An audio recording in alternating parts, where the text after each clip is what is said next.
Dear viewers, আপনারা যে যেখান থেকে দেখছেন এবং শুনছেন আপনাদের সবাইকে স্বাগত জানাচ্ছি ম্যাথ মজা চ্যানেলের পক্ষ থেকে। ধারাবাহিক আয়োজনের এই এপিসোডগুলো আপনাদের কেমন লাগছে আপনারা অবশ্যই জানাবেন। আর আজকে আমরা আপনাদের সঙ্গে আলোচনা করব শিক্ষক নিবন্ধন পরীক্ষায় বারবার আসে এমন গুরুত্বপূর্ণ 50টি অঙ্ক নিয়ে। স্ক্রিনে আপনারা দেখতে পাচ্ছেন আমাদের আজকের আলোচ্য বিষয় বীজগণিতের 23টি অঙ্ক, জ্যামিতির 7টি অঙ্ক এবং পাটিগণিতের 20টি অঙ্ক। তো অবশ্যই আপনারা প্রথম থেকে শেষ পর্যন্ত ভিডিওটি মনোযোগ সহকারে দেখবেন। তো আমরা সরাসরি অঙ্কে চলে যাচ্ছি। তো শুরুতেই বলে রাখি, যদি সাবস্ক্রাইব না করে থাকেন তাহলে মাস্ট বি সাবস্ক্রাইব করেন, আর যদি ফেসবুক পেজ থেকে দেখে থাকেন তাহলে পেজটা ফলো দিয়ে রাখেন। স্ক্রিনের 50 নম্বর অঙ্কটা দেখেন কি বলা হচ্ছে, যদি x প্লাস 1/x ইকুয়াল 4 হয় তবে x divided by x square minus 3x plus 1 এর মান কত? নিচে সম্ভাব্য 4টা উত্তর দেওয়া রয়েছে। তো দেখেন এই অঙ্কটা যদি আমরা করতে চাই তাহলে আমরা শুরুতে লিখব কি দেওয়া আছে, আমাদের কি দেওয়া আছে বলেন তো? অঙ্কটাতে দেওয়া আছে x প্লাস 1/x ইকুয়াল, তার মান হচ্ছে 4। আর মান বের করতে হবে কিসের? মান বের করতে হবে কিন্তু উপরে x, তার নিচে হচ্ছে x square minus 3x plus হচ্ছে 1, এইটা ইকুয়াল টু হোয়াট, অর্থাৎ এইটার মান বের করতে হবে। এখন আমরা যদি এখানে একটু কাজ করি, আমরা এখানে একটু লসাগু করতে চাই, তাহলে x হচ্ছে লসাগু, তাহলে x এ গুণ করলে x স্কোয়ার প্লাস x আর x ভাগ করলে হচ্ছে 1 দিয়ে উপরের 1কে গুণ করলে 1 ইকুয়াল কত? 4, তার নিচে 1 রয়েছে। তাহলে বা আমরা আর গুণ বা বজ্রগুণ করতে পারি, x স্কোয়ার প্লাস 1কে দিয়ে 1কে গুণ, তাহলে x স্কোয়ার প্লাস 1 হচ্ছে ইকুয়াল x দিয়ে 4কে গুণ করলে কত হচ্ছে? 4x। তার মানে আমরা দেখতে পাচ্ছি যে x স্কোয়ার প্লাস 1 এর মান আমরা 4x পেয়ে গেলাম। এই যে বিষয়টা এখান থেকে আমরা পেলাম, এই বিষয়টা আমরা এখানে কাজে লাগাবো। তাহলে বলেন তো উপরে কি আছে? x আছে, নিচে এই যে x square minus 3x plus 1 আছে, তার মানে আমরা x স্কোয়ার প্লাস 1কে পাশাপাশি লিখলাম আর এইদিকে মাইনাস 3xকে লিখলাম, তাহলে ইকুয়াল উপরে x আছে। তাহলে এখান থেকে আমরা আসি, x স্কোয়ার প্লাস 1 এর মান আমরা 4x পেয়েছি, তাহলে এই জায়গায় আমরা কিন্তু 4xটা বসাই দিব, মাইনাস হচ্ছে 3x। তাহলে ইকুয়াল উপরে থাকলো x আর নিচে 4x থেকে 3x যদি আমরা বাদ দিয়ে দিই তাহলে কত থাকে? x যদি আমরা কাটি তাহলে কত হয়? 1। তার মানে এই অঙ্কটার সঠিক উত্তর হচ্ছে আমাদের বি নম্বর অ্যান্সারটা রাইট। ঠিক আছে, এরপর আমরা পরেরটাতে চলে যাচ্ছি। তো আমরা এই অংশটা একটু মুছে দিই, মুছে দিয়ে দেখেন এখানে যে 49 নম্বর অঙ্কটা দেওয়া আছে, এই ধরনের অঙ্ক কিন্তু চাকরির পরীক্ষায় ম্যাক্সিমাম সময় আসতে দেখা যায়, আপনারা নিশ্চয়ই দেখেছেন। তাহলে এই অঙ্কটা আমি তুলতেছি। শুরুতে বলা আছে a, এরপরে সেকেন্ড ব্র্যাকেট দেওয়া আছে, বলা হচ্ছে a মাইনাস আবার first bracket a plus 1 first bracket close second bracket close, বলা হচ্ছে ইকুয়াল কত? তাহলে ইকুয়াল a মাইনাস, আমরা প্রথমে কি করি? আমরা সূত্র জানি ব এর ভাগু জো বি, অর্থাৎ ব এর ভাগু জো বি। বতে বন্ধনী, এতে এর কাজ, তারপরে ভাগের কাজ, পাশাপাশি গুণ যোগ এবং বিয়োগের কাজ। তবে বন্ধনী বলতে রেখা বন্ধনী বোঝায়, এরপরে রয়েছে প্রথম বন্ধনী, দ্বিতীয় বন্ধনী এবং তৃতীয় বন্ধনী। তো এখানে তো আর রেখা বন্ধনী নেই। রেখা বন্ধনী মানে হচ্ছে কোনো সংখ্যার, মনে করেন 2 যোগ 3, তার উপরে একটা এরকম টান রয়েছে, এটাকে বলা হয় রেখা বন্ধনী। এরপরে আমরা কি করি? প্রথম বন্ধনীর কাজ। তাহলে প্রথম বন্ধনী এখানে এর ভিতরে রয়েছে, তাহলে এ প্রথম বন্ধনীর ভিতরে তো আর যোগ বিয়োগ করা যাচ্ছে না, তাই না? এই জন্য আমরা মাইনাস দিয়ে এই চিহ্ন দুটোকে গুণ করে দিব। তাহলে এ মাইনাস এ, এই প্লাসে মাইনাসে মাইনাস হচ্ছে 1, এবার ফার্স্ট ব্র্যাকেট উঠে গিয়ে সেকেন্ড ব্র্যাকেটটা বসে গেল। তাহলে equal a minus second bracket দিলাম এ আর এ ক্রস, তাহলে মাইনাস 1 থাকে আমাদের ভিতরে। এখন যদি এ, এখানে তো আর প্রথম বন্ধনী নেই, তাহলে এবার দ্বিতীয় বন্ধনীর কাজ। তাহলে এ এই মাইনাসে মাইনাসে প্লাস, তারপরে হচ্ছে কত? 1। তার মানে a প্লাস 1 হচ্ছে এই অঙ্কটার অ্যান্সার। তাহলে অ্যান্সার কত? অ্যান্সারটা হচ্ছে ডি নম্বর। ঠিক আছে, তাহলে খেয়াল করেন বিষয়টা যে এখানে শুধু এই যে নিয়মটা ব এর ভাগু জো বি, এই বিষয়টাকে ইংরেজিতে কি বলা হয়? বদমাস, BODMAS, বদমাস। এই বদমাস মানে বিতে ব্র্যাকেট, ওতে অফ, ডিতে ডিভিশন, এমতে মাল্টিপ্লিকেশন, এতে অ্যাড আর এসতে কি বলা হয়? ডিডাক্ট বা সাবস্ট্রাকশন। সরি, এসতে হচ্ছে সাবস্ট্রাকশন। আমরা ডিডাক্ট মানেও বিয়োগ বুঝি বা মাইনাস মানেও বিয়োগ বুঝি। তাহলে আমি আবার বলি, bracket, of, division, multiplication, add এবং সাবস্ট্রাকশন। তার মানে হচ্ছে ব এর ভাগু জো বি, এটা বাংলা আর এটা হচ্ছে ইংরেজি। তো এই বদমাস রুল আমরা এখানে যদি ফলো করে দিতে পারি তাহলে কিন্তু আমাদের অ্যান্সার সহজেই বের হয়ে আসবে। ঠিক আছে, এরপর আমরা পরের অঙ্কটাতে চলে যাচ্ছি। এবারে খেয়াল করেন 48 এবং 47 নম্বর অঙ্কটা স্ক্রিনে দেখা যাচ্ছে। আমরা উল্টো দিক থেকে অঙ্কগুলো করব। ঠিক আছে, তো যে বীজগণিতের অঙ্কগুলো আমি সামনে রেখেছি এবং এর আগে আমি 50টা অঙ্ক সাজেশনমূলক আপনাদের করে দিয়েছি শিক্ষক নিবন্ধন পরীক্ষায় আসার মতো অত্যন্ত গুরুত্বপূর্ণ অঙ্কগুলো, এবং সেই অঙ্কগুলোতে পাটিগণিত অনেক বেশি ছিল বিধায় আজকের লেসনটাতে আমি বীজগণিত অনেক বেশি রেখেছি। শুরুতেই যেহেতু আমি আপনাদেরকে বলেছি যে বীজগণিত আজকে আমরা 23টা করব, এই জন্য শুরুতে আজকে আমরা বীজগণিত রেখেছি, এরপরে পাটিগণিত এবং জ্যামিতি আমরা দুইটা মিক্স করে করব। ঠিক আছে, তাহলে দেখেন 48 নম্বর যে অঙ্কটা রয়েছে এই অঙ্কটাতে বলা হচ্ছে কি x প্লাস 1/x ইকুয়াল 1/3 হলে x কিউব প্লাস 1/x কিউবের মান কত। তাহলে এই অঙ্কটা যদি আমরা করতে চাই তাহলে আমরা এখানে লিখব যে দেওয়া আছে, আমরা এখান থেকে শুরু করি। অঙ্কটা দেওয়া আছে, কি দেওয়া আছে বলেন তো দেখি। x plus 1/x equal to আমাদের কিন্তু 1/3 দেওয়া আছে, এই জিনিসটা দেওয়া আছে। এখন মান বের করতে হবে কিসের? মান বের করতে হবে কিন্তু এই যে জিনিসটা, এই জিনিসটার মান আমাদের বের করতে হবে। তাহলে সরাসরি যদি আমরা সুতরাং দিয়ে বা প্রদত্ত রাশি লিখে আমরা যদি এই যে সূত্রটা আমরা যদি লিখি, আমরা আগে তুলে তারপর সূত্রের আদলে সাজাবো। তাহলে আমরা লিখলাম, লিখার পরে আমি সূত্রের আদলে সাজাচ্ছি। তাহলে কিভাবে সাজাবো? x তার উপর কিউব মানে a কিউব বানালাম, এবার 1/x তার উপর কিউব, আমি এটাকে b কিউব বানালাম। আচ্ছা বলেন তো দেখি a কিউব প্লাস b কিউবের অনুসিদ্ধান্তটা কি? অনুসিদ্ধান্ত হচ্ছে a প্লাস b, তার উপরে আমরা লিখতে পারি whole cube minus 3 into a into 1 into b, তার সাথে ইন্টু আকারে a প্লাস b। ওকে, আমি বলছি a আর b আর লিখছি কিন্তু x আর 1/x। যাই হোক, ওভাবে বলতে গেলে কিছুটা ব্যতিক্রম হয়ে যায়। তাহলে দেখেন, তাহলে আমি কি করলাম, আমি যদি সূত্রটা আপনাদের এখানে একটু লিখে দেই, ধরেন এখানে একটু লিখে দিচ্ছি যে a cube plus b cube এর অনুসিদ্ধান্ত হচ্ছে a প্লাস b তার উপরে whole cube minus 3ab into হচ্ছে কিন্তু a প্লাস b। এই যে সূত্রটা, এই সূত্রটা আমরা কিন্তু এখানে প্রয়োগ করেছি। ঠিক আছে, এখানে প্লাস হলে এখানে মাইনাস হয়, আর এখানে মাইনাস হলে এখানে প্লাস হয়। তো দেখেন এবার আমরা মান বসাবো। তাহলে x প্লাস 1/x এর মান কত দেওয়া আছে? 1/3, যেটা আমরা এখানে লিখে দিয়েছি। তাহলে 1/3 তার উপরে কি হবে? তার উপরে কিউব হবে, মাইনাস 3 ইন্টু 1, x ক্রস হয়ে গেল, ইন্টু x প্লাস 1/x এর মান কত? এটার মান হচ্ছে 1/3। তাহলে 1/3 আমরা বসাই দিলাম। আচ্ছা বলেন তো দেখি, উপরে 1 আর তার নিচে 1-এর উপর কিউব আর 3-এর উপর যদি কিউব দেই তাহলে 27 হয়ে যায়। 1-এর উপর কিউব মানে তো 1ই, তাই না? তাহলে মাইনাস 3 কাটা, তাহলে 1 1 তাহলে ইকুয়াল লসাগু কত হচ্ছে? 27, তার মানে উপরে 1 মাইনাস 27 27। তাহলে যদি আমরা 1 থেকে 27 বাদ দেই তাহলে মাইনাস 26, তার নিচে কত থাকে? 27, তাহলে উপরে মাইনাস 26 তার নিচে 27।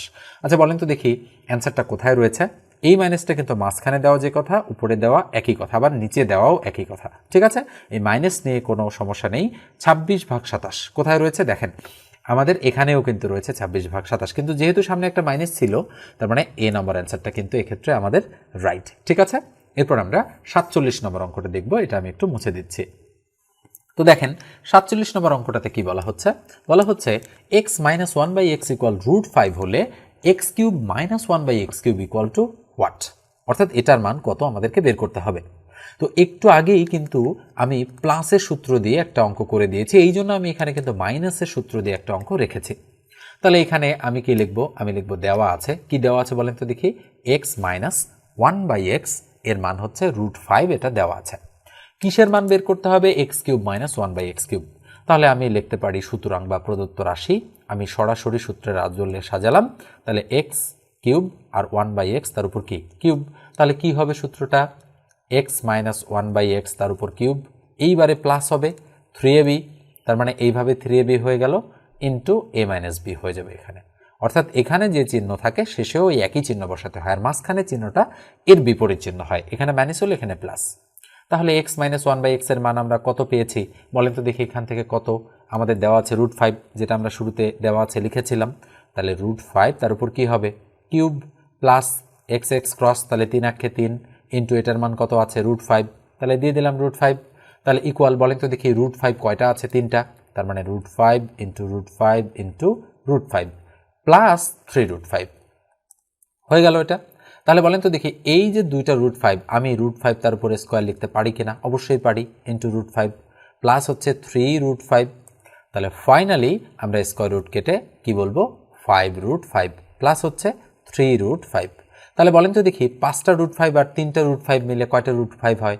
তাহলে 8টা √5। তার মানে আমাদের সঠিক উত্তর হচ্ছে 8√5। তাহলে কোথায় রয়েছে অ্যান্সারটা?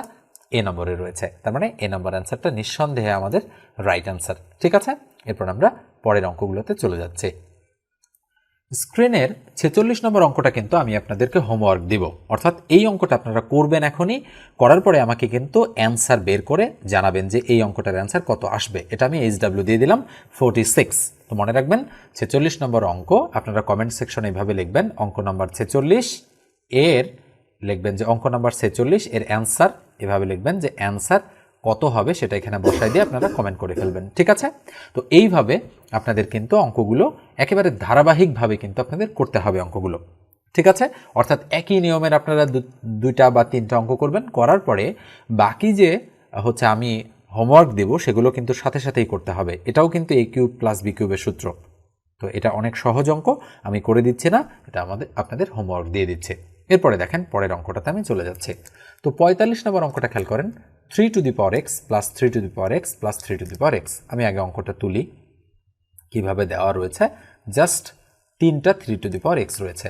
তাহলে আমরা যদি কমন নেই 3x, বলেন তো 1 থাকে কিনা? 1 + 1 + 1 নিশ্চয়ই থাকে। তাহলে 3x ইন্টু কত থাকে? 3, তিনটা এক যোগ করলে তো 3 হয়। যে কোনো সংখ্যার পাওয়ার কত? 1।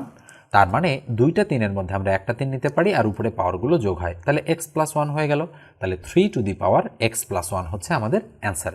আচ্ছা বলেন তো দেখি, এই এ নাম্বার, এই যে বি নাম্বার অ্যান্সারটা এই দিকে রয়েছে, যাই হোক সামহাউ হচ্ছে কেটে ওই দিকে চলে গিয়েছে, তার মানে হচ্ছে 45 নম্বর এর অ্যান্সার হচ্ছে 3x + 1, তার মানে বি নাম্বার অ্যান্সারটা রাইট। এবার আমরা মুছে দিয়ে পরের অঙ্কটাতে চলে যাচ্ছি। এবারে দেখেন 44 এবং 43 নম্বর অঙ্কটা স্ক্রিনে আপনারা দেখতে পাচ্ছেন। তো 44 নম্বর অঙ্কটা আমি শুরুতে আপনাদের করে দেব। তো 44-এ কী বলা হচ্ছে খেয়াল করেন একটু মনোযোগ দিয়ে। 44 নম্বর অঙ্কটাতে বলা হচ্ছে যে x + y এর মান 4 দেওয়া আছে। তাহলে আমরা এখানে একটু করে দিচ্ছি, আমরা লিখব দেওয়া আছে x + y = 4, আর x - y ইকুয়াল কত দেওয়া রয়েছে? 2 দেওয়া রয়েছে, এবং মান বের করতে বলেছে x, y এর, অর্থাৎ x, y = হোয়াট, এটা কত হবে, x এর মান কত হবে আর y এর মান কত হবে। তো মনে রাখেন আমি শর্টকাট মেথড আপনাদের শেখাচ্ছি। শর্টকাট মেথড হচ্ছে এরকম যে যদি দুটো সংখ্যার যোগফল এবং বিয়োগফল দেওয়া থাকে, তাহলে এই দুটো যোগ করে 2 দিয়ে ভাগ করলে হবে x এর মান বের, আর এই দুটো বিয়োগ করে 2 দিয়ে ভাগ করলে y এর মান বের হবে, সাথে সাথেই বের হয়ে যাবে। তাহলে 4 আর 2 যোগ করে হয় 6, 6কে 2 দিয়ে ভাগ করলে x এর মান 3, আর 4 থেকে 2 দিয়ে 4কে 2 দিয়ে মানে 4 থেকে 2 বিয়োগ করলে কত থাকে? 2, 2কে 2 দিয়ে ভাগ করলে হয় 1, তাহলে y এর মান 1, তাহলে x এর মান 3, y এর মান 1। তাহলে অ্যান্সারটা কত?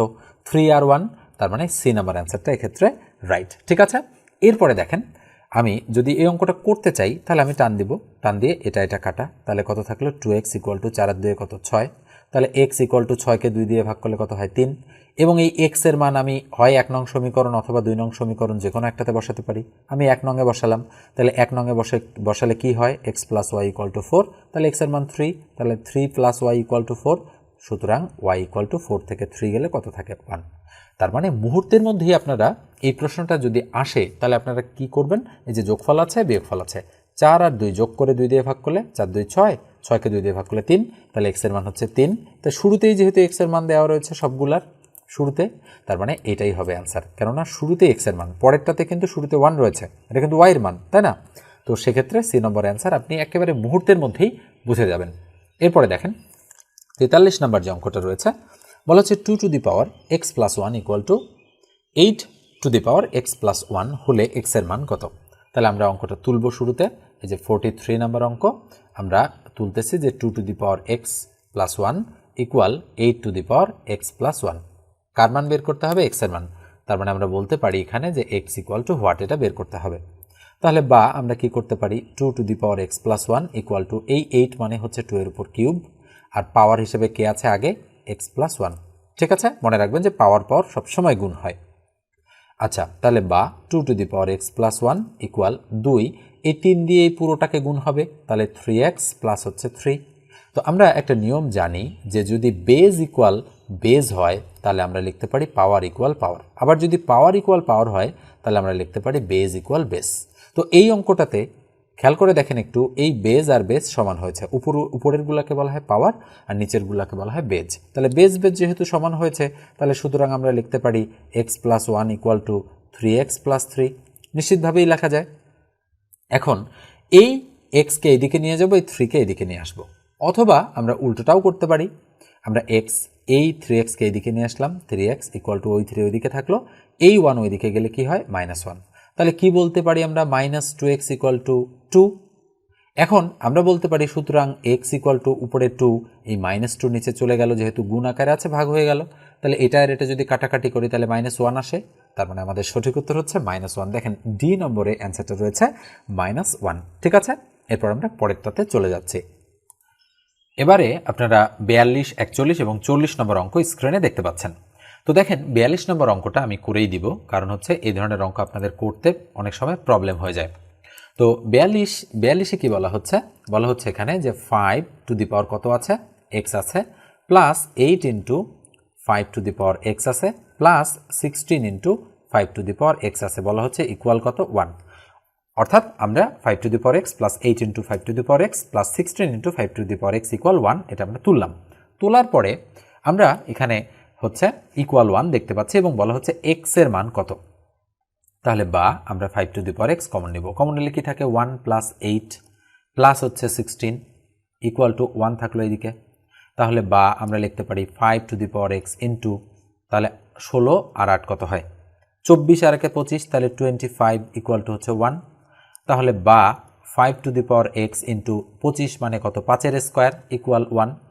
তাহলে বা আমরা কি লিখতে পারি, দুইটা 5-এর মধ্যে একটা 5 আর পাওয়ারগুলো যোগ হচ্ছে, তাহলে x প্লাস 2 হয়ে গেল, তার মানে গুণ থাকলে পাওয়ার যোগ হয়, তাহলে ইকুয়াল এই 1কে আমরা লিখতে পারি 5 টু দি পাওয়ার 0। তো মনে রাখেন সূচকের একটা সূত্র বলে আমরা এটা লিখতে পারি যে x টু দি পাওয়ার 0 তার মান 1।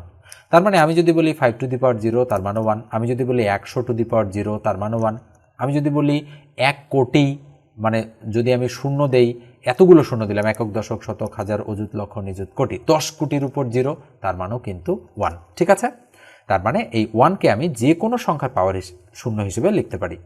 তাহলে বাকি দাঁড়ালো বলেন তো দেখি, বেস সমান হয়ে গেল বাদ, তাহলে x প্লাস 2 ইকুয়াল টু 0 হলো, তাহলে সুতরাং x ইকুয়াল টু এই 2 এইদিকে গেলে -2 হয়ে যাচ্ছে, তার মানে x এর মান কত আসতেছে -2 আসতেছে। তার মানে নিঃসন্দেহে আমরা বলতে পারি যে এই অঙ্কটার অ্যান্সার হচ্ছে সি, অর্থাৎ -2। ঠিক আছে, এরপর আমরা পরের অঙ্কটাতে চলে যাচ্ছি। তো এটা আমি একটু মুছে দিয়ে আমরা 41 নম্বর অঙ্কটা স্ক্রিনে কিন্তু দেখতে পাচ্ছি। এটা কিসের অঙ্ক, এটা হচ্ছে একটা গসাগুয়ের অঙ্ক। 41 নম্বর অঙ্কটাতে বলা হচ্ছে কি, দেখেন 4x স্কোয়ার মাইনাস 16 এবং 6x square plus 24x plus 24 এর গসাগু কত। তো আমরা যদি এই অঙ্কটা করি তাহলে আমরা গসাগুর সময় নিশ্চয়ই জানি যে আমরা এভাবে লিখি যে প্রথম রাশি কত আছে, আমাদের প্রথম রাশি আছে কিন্তু 4x স্কোয়ার মাইনাস 16। এখানে যদি আমরা কমন নিই তাহলে কমন নিলেও আমরা নিতে পারি, আবার যদি আমরা চিন্তা করি যে না আমরা কমন নিব না, কমন না নিয়ে আমরা সরাসরি করব, আমরা সেটাও করতে পারি। তো আমরা কমনই নেই, শুরুতে কমন যাচ্ছে যেহেতু x স্কোয়ার মাইনাস 4 থাকে, 4 কমন নিলে 4x স্কোয়ার ছিল, x স্কোয়ার থাকলো আর 4 4 16। ঠিক আছে, তাহলে 4, আর এখানে বলেন তো দেখি আমাদের x স্কোয়ার এরপরে কি হয়, আজান দিচ্ছে, আমি একটু ভিডিওটা পজ করে রাখতেছি, আজান শেষ হলে আমরা আবার ফেরত চলে আসব। তাহলে এখানে কি হচ্ছে একটু খেয়াল করেন, 4 ছিল বা 4 আছে, 2 এর উপর আমরা স্কোয়ার দিয়ে দিতে পারি। তাহলে 4 ইন্টু এখানে সূত্র হচ্ছে a স্কোয়ার মাইনাস বি স্কোয়ারের, তার মানে a প্লাস বি একটা এবং a মাইনাস বি একটা। নিশ্চয়ই আপনারা জানেন a স্কোয়ার মাইনাস বি স্কোয়ারের সূত্রটা, এটা হচ্ছে প্রথম রাশি। এরপরে দেখেন আমি নিচে দ্বিতীয় রাশিটার ক্যালকুলেশন একটু আপনাদের করে দিচ্ছি। তা আমি এখানে লিখলাম দ্বিতীয় রাশি। তাহলে দ্বিতীয় রাশিতে কি বলা আছে বলেন তো দেখি, এটা প্রথম রাশি, এটা দ্বিতীয় রাশি। বলা হচ্ছে 6x স্কোয়ার প্লাস হচ্ছে 24x প্লাস হচ্ছে 24। এখানে কি কমন নেওয়া যাচ্ছে, 6ই কমন নেওয়া যাচ্ছে, কমন নিলে আগে নিতে হবে সেটা, যদি নেওয়া যায় তো। তাহলে x স্কোয়ার প্লাস হচ্ছে 4x প্লাস কত, প্লাস হচ্ছে 4 6 24, তার মানে প্লাস হচ্ছে 4। আমি কত কমন নিলাম, আমি কিন্তু 6 কমন নিয়ে এটাকে ছোট করে ফেললাম, তাহলে থাকলো 6।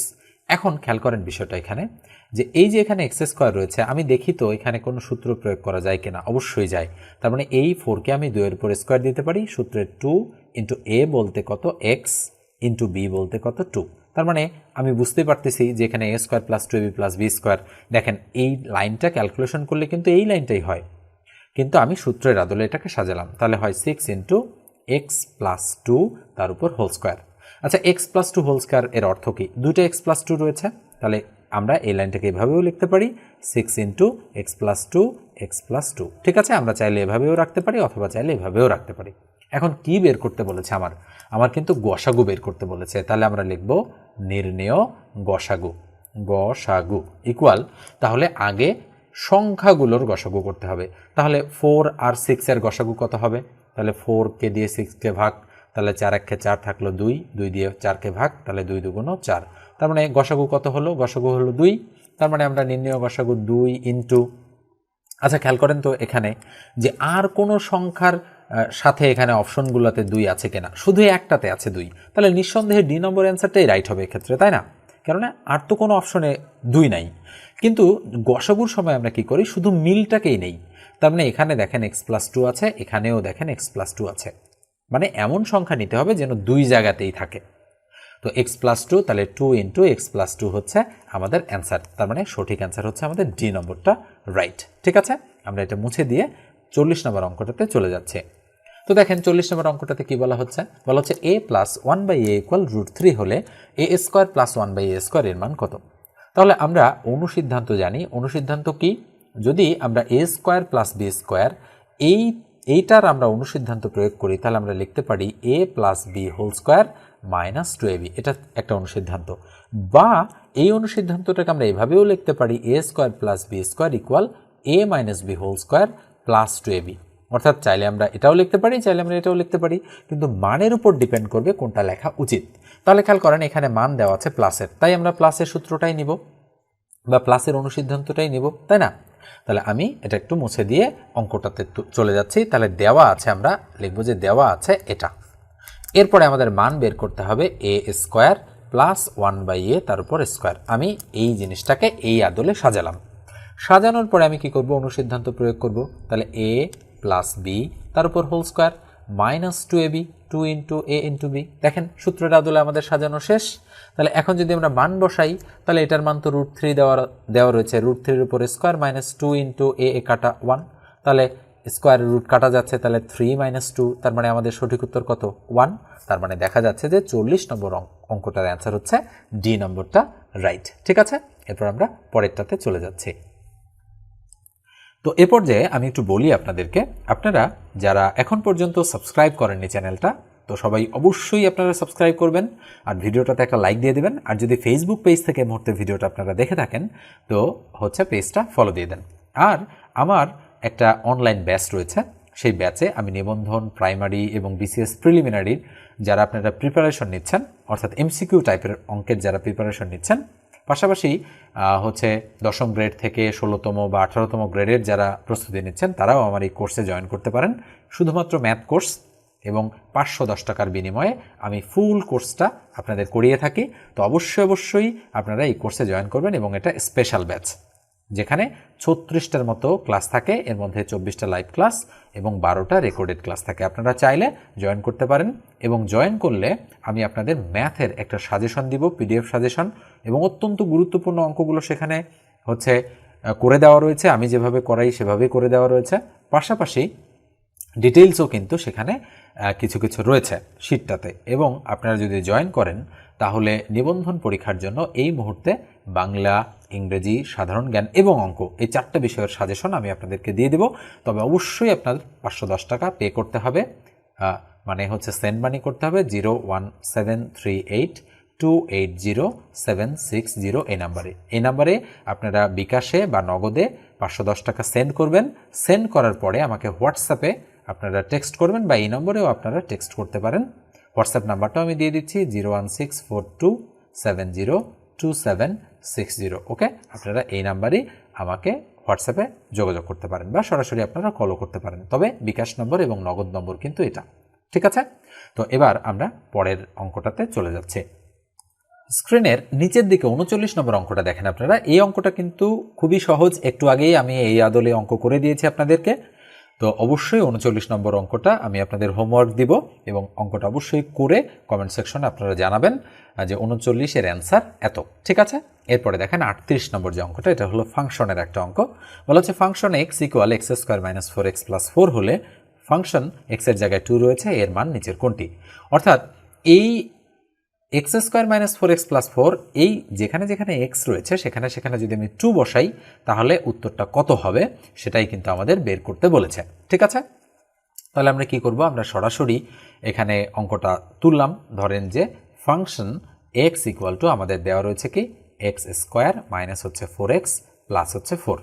তাহলে ফাংশন এক্স এর জায়গায় 2 রয়েছে, তাহলে আমি বলবো কি যেহেতু 2 রয়েছে এক্স এর জায়গায় তাহলে 2 এর উপরে স্কোয়ার মাইনাস 4 ইন্টু 2 প্লাস হচ্ছে 4, তাহলে 2 দুগুণ 4 মাইনাস 4 দুগুণ 8 প্লাস হচ্ছে 4, তাহলে 4 আর 4 8 হচ্ছে মাইনাস 8, তাহলে 8 থেকে 8 মাইনাস করলে কি হবে 0। তার মানে আমরা দেখতে পাচ্ছি যে এই 38 নম্বর অঙ্কটার উত্তর হচ্ছে ডি নম্বর, অর্থাৎ 0 হচ্ছে এখানে সঠিক উত্তর। ঠিক আছে, এরপর আমরা 37-এ চলে যাব। তো 37-এ কি বলা হচ্ছে যে 1 থেকে 100 পর্যন্ত সংখ্যার যোগফল কত। তো নিশ্চয়ই আপনারা যোগফল বের করার সূত্র জানেন, সূত্র হচ্ছে n ইন্টু n প্লাস 1 ভাগ হচ্ছে 2, অর্থাৎ ধারাবাহিক সংখ্যার যোগফল বের করার সূত্র হচ্ছে এটা। এখন n মানে হচ্ছে সর্বশেষ পদ, সর্বশেষ পদ কত এখানে 100, তাহলে আমরা কি করব 100 ইন্টু 100 আর 1 যোগ করলে কত হয় 101।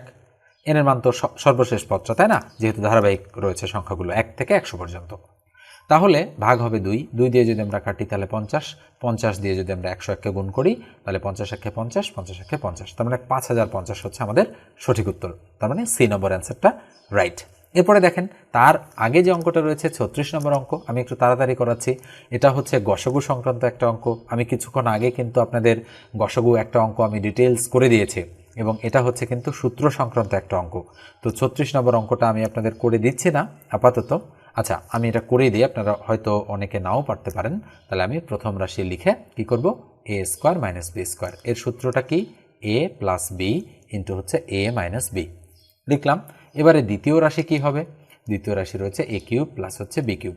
বলেন তো এ কিউব প্লাস বি কিউবের অনুসিদ্ধান্তটা কি এ প্লাস বি ইন্টু কি আমরা বলতে পারি কি বলা যায় এখানে এ square minus A B plus b square. আমরা বললাম এ square minus A B plus হচ্ছে বি স্কোয়ার, এটা হচ্ছে আমাদের একটা সূত্র। ঠিক আছে, তো দেখেন ভুলও হতে পারে, আসলে আমি যখন অনেকগুলো অঙ্ক করাচ্ছি সেক্ষেত্রে কিন্তু দু একটা অঙ্ক মানে আমার অসতর্কতার কারণে ভুল হওয়া কিন্তু অস্বাভাবিক কিছু না। যেহেতু অনেক অঙ্ক করাচ্ছি অবশ্যই আপনারা চোখ কান খোলা রাখবেন এবং দেখবেন যে কোথাও সংখ্যা ক্যালকুলেশন করতে আমার ভুল হচ্ছে কিনা। তো দেখেন একটু এই অঙ্কটাতে তাহলে আমরা কি দেখতে পাচ্ছি, আমরা দেখতে পাচ্ছি এখানে হচ্ছে গসাগু বের করতে বলেছে। তাহলে গসাগুর সময় শুধু মিলটাই আমাদের নিতে হয়। তাহলে আমরা দেখতে পাচ্ছি যে এ প্লাস বি এখানেও রয়েছে, এ প্লাস বি এখানেও রয়েছে, আর এ মাইনাস বি এখানে আছে কিন্তু এ মাইনাস বি তো এখানে নেই। তাই আমাদের সঠিক উত্তর কি হবে, সঠিক উত্তর হবে আমাদের এ প্লাস বি। তাহলে এ প্লাস বি কোথায় রয়েছে বি নম্বরে, তার মানে বি নম্বর অ্যান্সারটা এক্ষেত্রে কিন্তু আমাদের রাইট। ঠিক আছে, এরপর আমরা পরেরটাতে চলে যাচ্ছি। আমরা ইতোমধ্যে অনেকগুলো বীজগণিতের অঙ্ক করে ফেলেছি, এবার একটু আমরা চেঞ্জ করি, অর্থাৎ স্বাদ বদল করতে হবে, না হলে একঘেয়েমি চলে আসতে পারে। এই জন্য দেখেন 35 নম্বর অঙ্কটা রয়েছে বিকাল 3:40টায় বলা হচ্ছে, আমরা তো বলি 12টায় 1টায়, এই জন্য এভাবে লেখা রয়েছে এবং প্রত্যেকটাই কিন্তু বিভিন্ন চাকরির পরীক্ষায় আসা অঙ্ক এবং নিবন্ধন পরীক্ষায় ইতিপূর্বে আসা অঙ্ক, পাশাপাশি বিসিএস এর অঙ্ক, পিএসসির বিভিন্ন চাকরির পরীক্ষার অঙ্ক, যেগুলো আপনাদের জন্য গুরুত্বপূর্ণ ওগুলো কিন্তু আমি একেবারেই বাছাবাছি করে সিলেক্ট করে রেখেছি। ঠিক আছে, এই জন্য খুবই মনোযোগ সহকারে এবং খাতা কলম নিয়ে অঙ্কগুলো আপনারা প্র্যাকটিস করবেন।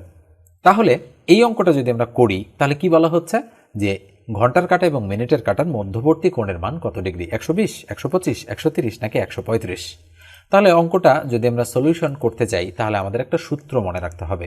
এই ঘড়ির এরকম অঙ্ক করার জন্য সূত্রটা কি, সূত্রটা হচ্ছে যে 11m মাইনাস 60h ভাগ হচ্ছে 2, এই সূত্র।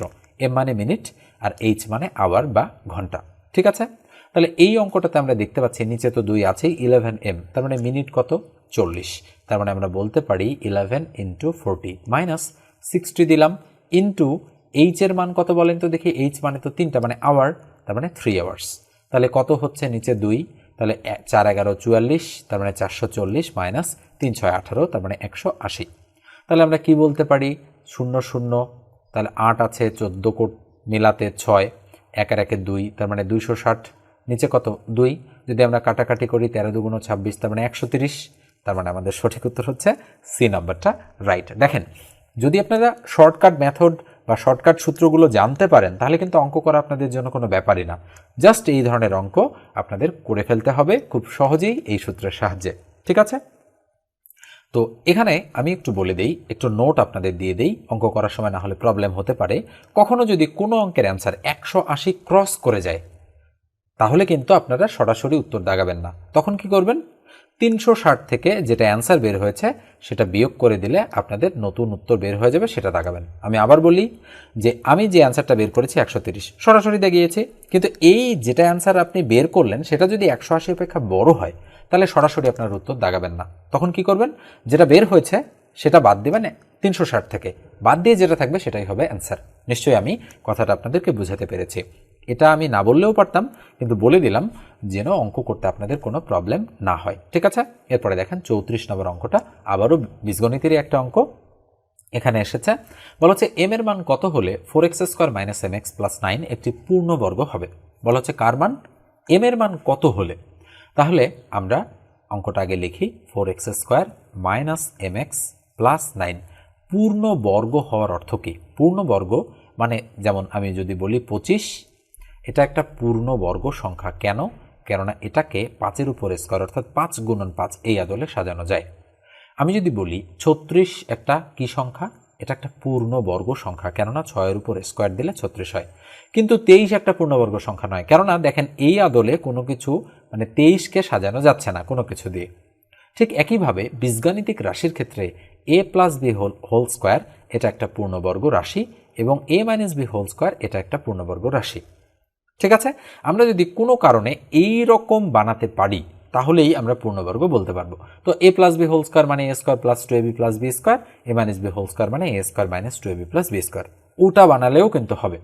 তাহলে দেখেন আমরা বানাচ্ছি 2x তার উপর হোল স্কোয়ার, তার মানে a² হয়ে গেল, মাইনাস দিলাম, প্লাস 9 আছে, তাহলে 3-এর উপর স্কোয়ার দিলাম, 9 হয়ে গেল। তাহলে আমরা করবো কি, আমরা সূত্রে 2 লিখবো, লিখলাম 2 ইন্টু a বলতে 2x, লিখলাম 2x ইন্টু b বলতে 3, লিখলাম 3। আচ্ছা বলেন তো দেখি, এই 2x এর উপর হোল স্কোয়ার তার মানে 4x² আগে থেকে ছিল, এটা মনে মনে বাদ। এই +9 এই 3-এর উপর স্কোয়ার এটাও আগে থেকে, অর্থাৎ 3-এর স্কোয়ার মানে 9, এটাও আগে থেকে ছিল। এখানে যে x আছে এই xটাও আগে থেকে ছিল, তাহলে এটাও আমি বাদ দিলাম। কিন্তু m এর জায়গায় এখানে এসেছে কি, মাইনাসের জায়গায় মাইনাস আছে, ঠিক আছে, m এর জায়গায় 2 × 2 = 4, 3 × 4 = 12। তাহলে m এর জায়গায় কত এসেছে, 12 এসেছে। তার মানে আমরা বলতে পারি যে m এর মান যদি 12 হয় তাহলে এটা কি হয়, পূর্ণবর্গ হয়ে যায়। তার মানে বি নম্বর অ্যান্সারটা এক্ষেত্রে রাইট। তো দেখেন এইভাবে যদি আপনারা বুঝে যান এই ধরনের অঙ্ক, তাহলে কিন্তু আর মানে পরবর্তী সময়ে একই ধাঁচের সংখ্যা চেঞ্জ করে দিয়ে অঙ্ক দিলে আর আপনাদের কোনো প্রবলেম হবে না। ঠিক আছে, এবার এটা আমি মুছে দিচ্ছি। দিয়ে দেখেন 33 নম্বর অঙ্কটা খুবই সহজ অঙ্ক এবং ছোট ক্লাসের অঙ্ক, তারপরেও এগুলো চাকরির পরীক্ষায় বারবার আসতে দেখা যাচ্ছে। বলা হচ্ছে 5 অঙ্কের ক্ষুদ্রতম সংখ্যাটি 4 অঙ্কের বৃহত্তম সংখ্যা, মানে 5 অঙ্কের ক্ষুদ্রতম সংখ্যাটি হতে 4 অঙ্কের বৃহত্তম সংখ্যা বিয়োগ করলে বিয়োগফল কত হবে। তাহলে আগে আমরা 5 অঙ্কের ক্ষুদ্রতম সংখ্যা লিখব, একটা 1 দিয়ে 4টা 0, 5 অঙ্কের ক্ষুদ্রতম। এবার 4 অঙ্কের বৃহত্তম, তার মানে কয়টা 9, 4টা 9, 1 2 3 4 হয়ে গেল। তাহলে আমরা কি করব, আমরা বিয়োগ করব। আমরা সংখ্যাগুলোকে একটু পাশাপাশি লিখতে চাই, না হলে গন্ডগোল হয়ে যেতে পারে বিয়োগ করতে। তাহলে 9 9 9 9, শেষে একটা ফাঁকা। তাহলে 9 আর উপরে 10, তাহলে কত, 10 থেকে 9 বাদ দিলে 1, হাতে 1, তাহলে কত থাকে, 9 আর 1 10, 10 উপরে 10 0, 10 উপরে 10 0, 10 উপরে 10 0, তার মানে একে একে মিলে গেল 0। তাহলে নিশ্চয়ই বোঝা যাচ্ছে যে 10,000 থেকে 9,999 বাদ দিলে তো একই থাকবে, তাই না? তার মানে আমাদের সঠিক উত্তর কত, সি। ঠিক আছে, তো দেখেন এইভাবে আপনাদেরকে বুঝতে হবে, এরপরে অঙ্ক করতে হবে।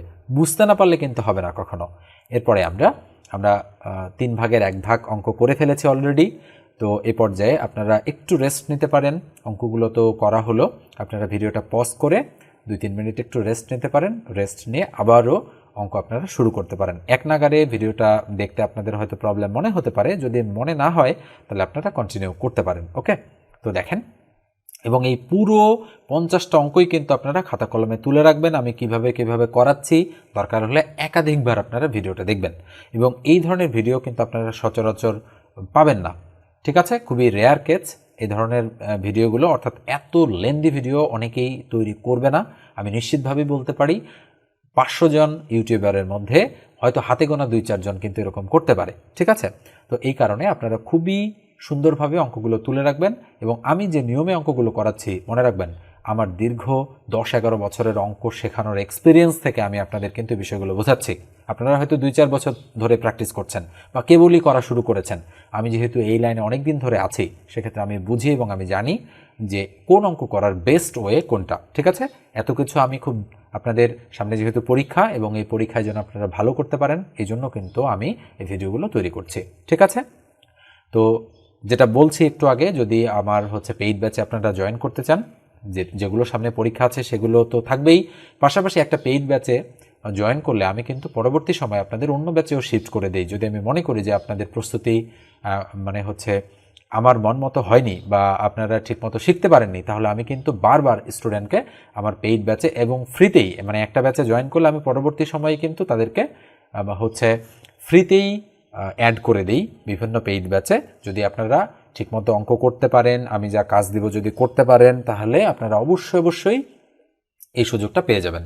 আমার কাছে যারা আপনারা পড়েছেন, তারা যদি এই বিষয়গুলো দেখে থাকেন বা অবশ্যই তারা এই ভিডিওগুলো দেখছেন, তারা অবশ্যই বলতে পারবেন যে আমি পেইড ব্যাচে কিভাবে পড়াই, কতটা যত্ন সহকারে পড়াই। ঠিক আছে, আপনারা যারা এই ভিডিওটা দেখছেন তারা অবশ্যই যদি বিষয়গুলো জানেন, তাহলে অবশ্যই কমেন্ট করে আপনারা জানাবেন যে আমি কিভাবে ছাত্রছাত্রীদের হেল্প করি এবং পড়িয়ে থাকি। আসলে মধ্যে মধ্যে নিজের কথাও কিছুটা বলতে হয়। অনলাইন জগতে তো অনেক চিটিংবাজদের আস্তানা, এটা বলা চলে। ঠিক আছে, অনেকেই হয়তো আপনার কাছে টাকা নেবে কিন্তু কাঙ্ক্ষিত সেবাটা আপনাদেরকে দিবে না। হয়তো আমিও এর বাইরে না, হয়তো 2-1 জনের সাথে আমার মিসবিহেভ হয়ে যায় বা আমি সুবিধাটা তাদের দিতে পারি না নানান কারণে, বেশ কয়েকটা ব্যাচ থাকার কারণে, কিন্তু তারপরেও আমি মোটা দাগে প্রত্যেকটা স্টুডেন্টকে আমার একেবারে অন্তর থেকে হেল্প করার চেষ্টা করি, এ বিষয়ে কোনো সন্দেহ নেই। ঠিক আছে, আমি আবারও নাম্বারটা বলছি, 01642702760। এই নাম্বারে হোয়াটসঅ্যাপ খোলা রয়েছে, আপনারা চাইলে যোগাযোগ করতে পারেন আমার সাথে। ঠিক আছে, এরপর আমরা পরের অঙ্কগুলোতে চলে যাচ্ছি। 32 নম্বর অঙ্কটা দেখেন কি বলা হচ্ছে, যে একটি গাড়ির চাকা প্রতি মিনিটে 12 বার ঘোরে, চাকাটি 5 সেকেন্ডে কত ডিগ্রি ঘুরবে। এখানে একটু বানান ভুল হয়েছে, আমি কালার করে রেখেছি, বানানটা আপনারা সংশোধন করে নেবেন। তো দেখেন বিষয়টাতে কি বলা হচ্ছে, যে 300 ডিগ্রি, 360 ডিগ্রি, 270 ডিগ্রি নাকি 180 ডিগ্রি। তাহলে একটি গাড়ির চাকা প্রতি মিনিটে 12 বার ঘোরে, চাকাটি 5 সেকেন্ডে কত ডিগ্রি ঘুরবে। তো আমরা একটু এর বেসিক বিষয়টা আলোচনা করি। তাহলে আমরা দেখি একটা গাড়ির চাকা একবার ঘুরলে কত ডিগ্রি কোণ উৎপন্ন হয়। তো এটা একটা গাড়ির চাকা, চাকাটা ছোট হোক বা বড় হোক, বিষয়টা সেটা না। বিষয়টা হচ্ছে যে কোনো চাকা যদি একটা রাউন্ড দেয় তাহলে 360 ডিগ্রি উৎপন্ন করে, এটা আপনারা মনে রাখবেন। এই চাকাটাও যদি একটা রাউন্ড দেয়, একবার ঘুরে, তাহলে 360 ডিগ্রি কোণ উৎপন্ন করবে এই চাকাটাও। ওকে, তো তাহলে এই যে বলা হচ্ছে যে একটি গাড়ির চাকা প্রতি মিনিটে 12 বার ঘোরে, তাহলে 5 সেকেন্ডে কতটুকু ঘুরবে। আচ্ছা, প্রতি মিনিটে 12 বার ঘোরা মানে কি? তার 60 সেকেন্ডে 12 বার ঘুরতেছে চাকাটা। তাহলে আমি যদি বলি যে 60 সেকেন্ডে ঘোরে 12 বার, তাহলে বলেন তো 1 সেকেন্ডে ঘুরবে কয়বার?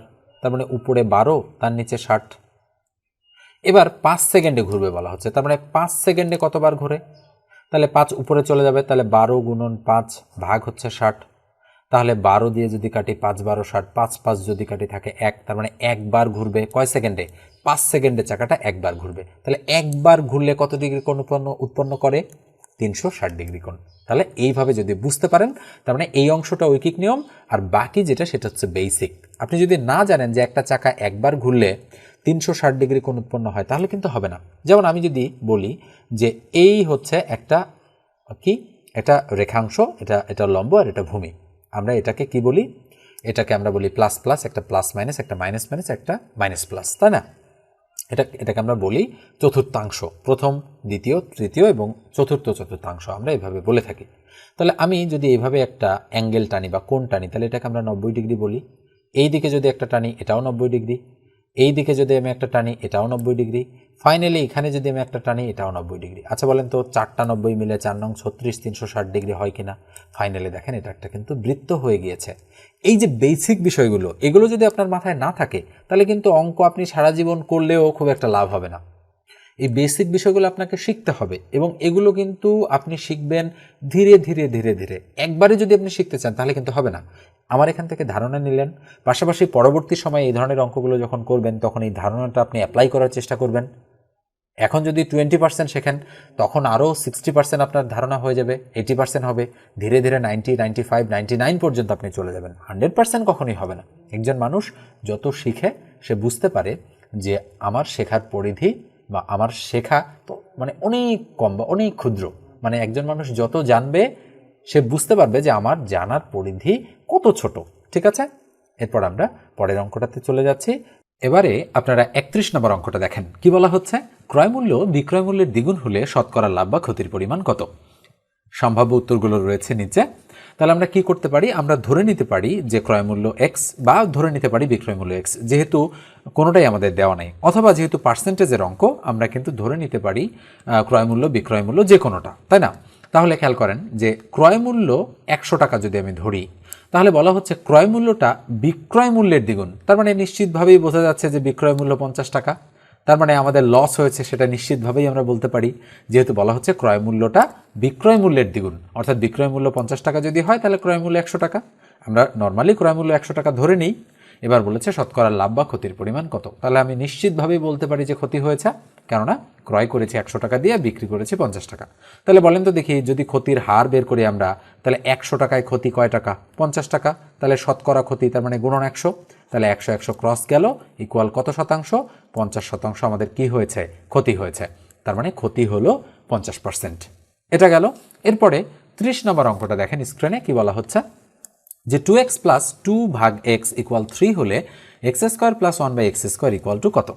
তাহলে আমরা শুরুতে এই অঙ্কটার ক্ষেত্রে লিখব, দেওয়া আছে 2x প্লাস উপরে 2, নিচে হচ্ছে x ইকুয়াল হচ্ছে 3। এখন মান বের করতে হবে কিসের? X square plus 1/x square. এটাকে আমরা এই আদলে সাজাতে পারি x তার উপর স্কোয়ার প্লাস 1/x তার উপর স্কোয়ার, তার মানে a স্কোয়ার প্লাস b স্কোয়ারের অনুসিদ্ধান্ত। তাহলে অনুসিদ্ধান্তটা কি হবে? a প্লাস b তার উপর হোল স্কোয়ার মাইনাস 2ab, তাহলে 2 ইন্টু a ইন্টু b।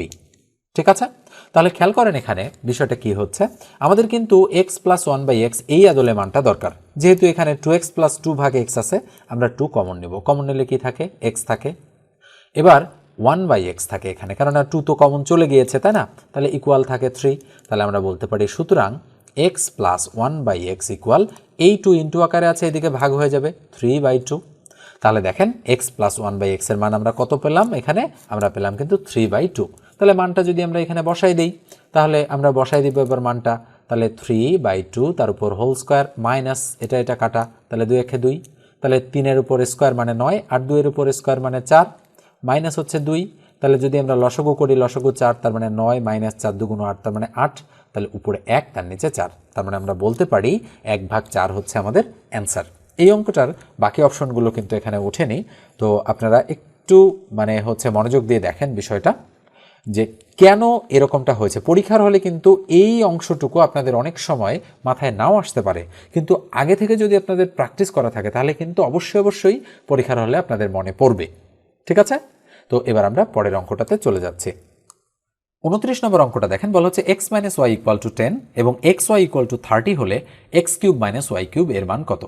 আমি নিশ্চিত যে আপনারা এই অঙ্কটা করতে পারবেন, কেননা a কিউব মাইনাস বি কিউবের যে অনুসিদ্ধান্তটা রয়েছে সেই অনুসিদ্ধান্তটা যদি আপনারা প্রয়োগ করে দেন তাহলে কিন্তু এই অঙ্কটা আপনারা অনায়াসেই করে ফেলতে পারবেন। তো তারপরেও আমি একটু করে দিচ্ছি। তো খেয়াল করেন কি দেওয়া আছে অঙ্কটাতে দেওয়া আছে কিন্তু যে x মাইনাস ওয়াই ইকুয়াল হচ্ছে 10 এবং দেওয়া আছে xy ইকুয়াল টু কত? 30। মান বের করতে হবে কিসের? মান বের করতে হবে কিন্তু a কিউব মাইনাস বি কিউবের, অর্থাৎ x cube minus y cube. তাহলে এটার যদি আমরা সরাসরি সূত্র ফেলি, বলেন তো কি হয়? a মাইনাস বি তার উপর whole cube plus 3ab into a minus b. আমি বলতেছি ab কিন্তু বসাচ্ছি xy। তাহলে a মাইনাস বি অর্থাৎ x মাইনাস ওয়াই এর মান কত আছে? 10। তাহলে আমরা বলতে পারি 10-এর কিউব প্লাস 3 ইন্টু এক্স ওয়াইয়ের মান কত? 30, বসালাম 30 ইন্টু এক্স মাইনাস ওয়াইয়ের মান আছে 10 বসালাম। তাহলে আপনারা নিশ্চয়ই জানেন যে 10-এর উপর কিউব মানে 3টা 10, তার মানে একটা 1 দিয়ে 3টা শূন্য হবে এখানে, প্লাস কত হচ্ছে? 30 10-এ 300, 300 আর 3 যদি গুণ করি 3 3 900, তার মানে 1000 আর 900 যোগ করলে কত হয়? 1900।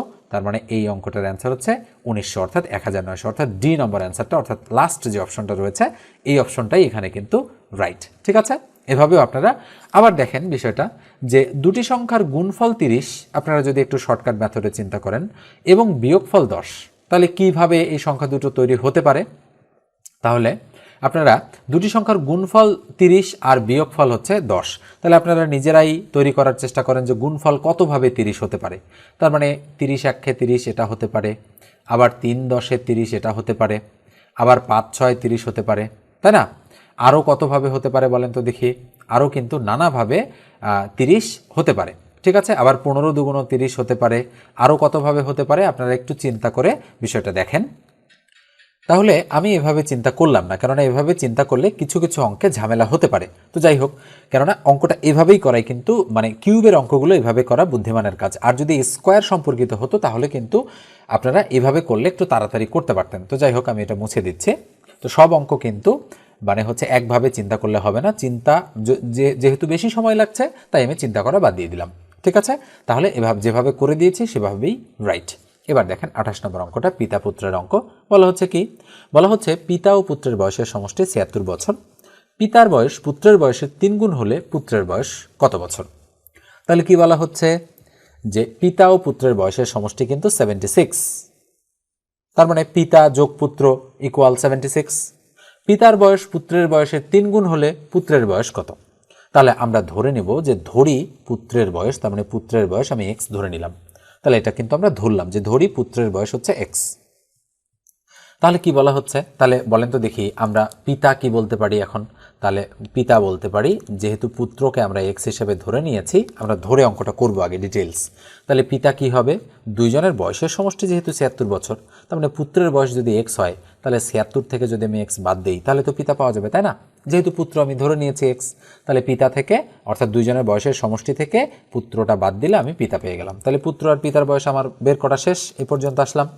এবার বলেছে অ্যাকর্ডিং টু দ্য কোশ্চেন, মানে প্রশ্ন মতে আমরা বিল্ড আপ করবো। কি বলেছে? আমাদের বলেছে এখানে যে পিতার বয়স, তার মানে পিতার বয়স 76 মাইনাস এক্স, পিতার বয়স পুত্রের বয়সের 3 গুণ, তার মানে পুত্রের বয়সের 3 গুণ হলে পুত্রের বয়স কত? তার মানে অ্যাকর্ডিং টু দ্য কোশ্চেন এটাই। তাহলে আমরা মাইনাস এক্স, এটা যদি এইদিকে আসে মাইনাস 3x, আর এটা যদি এইদিকে চলে যায় মাইনাস 76, তাহলে মাইনাস কত হচ্ছে 4x ইকুয়াল টু মাইনাস 76, তাহলে মাইনাস মাইনাস ক্রস, তাহলে x ইকুয়াল টু উপরে 76, তার নিচে 4, কাটাকাটি করলে 4 1 4 থাকলো 3 36, 4 9 36, তাহলে সুতরাং x ইকুয়াল টু 19, তার মানে পুত্রের বয়স কত? 19 বছর। তাহলে খেয়াল করেন এই অঙ্কটাতে পুত্রের বয়স হচ্ছে 19 বছর, তার মানে সি নাম্বার অপশনটা রাইট। তাহলে এখন আমরা একটু মিলাই যে পিতা ও পুত্রের বয়সের সমষ্টি 76 বছর, তার মানে আমরা বের করেছি পুত্র 19, তাহলে পিতা কত? তাহলে 76 থেকে 19 আপনি বাদ দিয়ে দিবেন, যত হবে তত। এবার পিতার বয়স পুত্রের বয়সের 3 গুণ, তাহলে খেয়াল করবেন যে 3 19-এ যত হয় ততই হচ্ছে কার বয়স? পিতার বয়স। তাহলে আমরা যদি একটু বিয়োগ করে দেখি, তাহলে 19 মানে 76 থেকে আমরা 19 বাদ দিয়ে দিলাম, তাহলে কত হচ্ছে? 10 11 12 13 14 15 16, তার মানে 7 হচ্ছে, আর 1 আর 1 2, তাহলে 5 হচ্ছে। তাহলে খেয়াল করেন তাহলে কি হচ্ছে? পুত্রের বয়স যদি 19 হয়, পিতার বয়স হচ্ছে 57, তাহলে 3 গুণ হচ্ছে কিনা এই কন্ডিশনটা আমাদের মিলে যাচ্ছে যে পিতার বয়স পুত্রের বয়সের 3 গুণ, তাহলে 3 19-এ 57, তার মানে 3 গুণই হচ্ছে। তার মানে আমরা নিঃসন্দেহে অপশন টেস্ট করেও কিন্তু এই ধরনের অঙ্কের উত্তর করতে পারি। তবে সবচেয়ে বেস্ট হয় রিটেনের জন্য আপনি যদি এই অঙ্কগুলো এভাবে শেখেন, তাহলে প্রিলিও বুঝতে পারবেন, রিটেনও বুঝতে পারবেন। এরপরে আমরা পরেরটাতে চলে যাচ্ছে। তো পরেরটা দেখেন কি বলা হচ্ছে 27 নম্বর অঙ্কটাতে। বলা হচ্ছে যে একটি সমকোণী ত্রিভুজের দুটি কোণের সমষ্টি 170 ডিগ্রি হলে অপর কোণটির মান কত ডিগ্রি? ঠিক আছে, তাহলে ভালো করে একটু নজর দেন যে একটি সমকোণী ত্রিভুজের দুটি কোণের সমষ্টি 170 ডিগ্রি। তাহলে সমকোণী ত্রিভুজ কিভাবে তৈরি হয়? এইভাবে, যদিও একটু বাঁকা হয়েছে, একেবারে খাড়া লাইন হবে এখানে। সমকোণী ত্রিভুজের এই কোণটা থাকে 1 সমকোণ বা 90 ডিগ্রি। তাহলে একটি সমকোণী ত্রিভুজের দুটি কোণের সমষ্টি 170 ডিগ্রি, তাহলে নিঃসন্দেহে দুটো কোণের সমষ্টি যদি 170 ডিগ্রি হয়, তাহলে এই মনে করেন যে 90 ডিগ্রি শুদ্ধ কোণটা হবে। তাহলে এই দুটো আমি ধরলাম এটা এ, এটা বি, আর একটা সি। তাহলে আমরা কি জানি? আমরা জানি যে একটা সমকোণী ত্রিভুজের 3 কোণের সমষ্টি 180 ডিগ্রি। সেটা যে কোনো ত্রিভুজ হোক, শুধু সমকোণী ত্রিভুজের বেলায় যে প্রযোজ্য এমনটা না, যে কোনো ত্রিভুজের ক্ষেত্রে 3 কোণের সমষ্টি 180 ডিগ্রি। যদি দুটো কোণের সমষ্টি 170 হয়, তাহলে 180 থেকে 170 যদি বাদ দিয়ে দিই, তাহলে বাকি 10 ডিগ্রি থাকলো আর একটা কোণের মান, তার মানে 10 ডিগ্রি হচ্ছে অ্যান্সার। তার মানে সেটা সমকোণী শব্দটা এখানে না হলেও এই অঙ্কটার উত্তর 10 ডিগ্রি। ঠিক আছে, তার মানে সি নম্বর অপশনটা নিঃসন্দেহে আমাদের রাইট। এরপর আমরা পরের অঙ্কটাতে চলে যাচ্ছি। 26 নম্বর অঙ্কটা দেখেন, বলা হচ্ছে a প্লাস বি ইকুয়াল 7 এবং a b ইকুয়াল 12 হলে 1/a square plus 1/b square এর মান কত। তো আপনারা চাইলে এই ধরনের অঙ্ক কিন্তু হচ্ছে লসাগু করে খুব সহজেই করে ফেলতে পারেন, আবার চাইলে আপনারা হচ্ছে একটু অন্যভাবেও চিন্তা করে এই ধরনের অঙ্কের মান বের করে ফেলতে পারেন কিন্তু। তো দেখেন আমরা একটু ডিফারেন্ট ওয়েতে চিন্তা করি, সরাসরি সূত্র দিয়ে চিন্তা না করে, ঠিক আছে, দেখি আমরা করতে পারি কিনা। তাহলে বলেন তো দেখি, যেহেতু স্কোয়ারের অঙ্ক আমরা একটু অপশন মানে আমি একটু এই যে এ আর বি কীভাবে গুণ হয়েছে সেটা চিন্তা করি। তাহলে এ যদি 4 ধরি আর বি যদি 3 ধরি, 4 আর 3 4 12, তাহলে 4 আর 3 7, তার মানে দুটো কন্ডিশনে মিল হয়ে যাচ্ছে। তাহলে এর মান 4 আর বির মান 3 ধরলাম। তাহলে এখন এটার মান আমি সরাসরি বের করব 1/a স্কোয়ার। তাহলে এর মান তো 4 হয়েছে, তাহলে 4 4 16 প্লাস বির মান তো 3 ধরেছি, তাহলে 1/3 3 কত হয় 9 বা 9। তাহলে 16 আর 9 লসাগু কত, তাহলে 16 আর 9 এর লসাগু সরাসরি আমরা যদি করি তাহলে খেয়াল করেন 16 আর 9 আমাদের ডাইরেক্ট গুণ করতে হবে, লসাগু হয় না, মানে কমন কোনো সংখ্যা দ্বারা ভাগ যায় না। তাহলে 16 গুণন 9, 6 নং 54, 4 হাতে কত, হাতে হচ্ছে 5, 9 1 9 আর 5 14, 144 হচ্ছে লসাগু, তাহলে 144। আচ্ছা খেয়াল করেন তো নিচে কোনটার 144 রয়েছে, এই যে এটার নিচে 144 রয়েছে, এটাই হওয়া উচিত আমাদের, তাই না? তাহলে নিঃসন্দেহে ক নম্বর অ্যান্সারটাই মানে এ নম্বরের অ্যান্সারটাই রাইট, কিন্তু তাও আমি করে দেখি।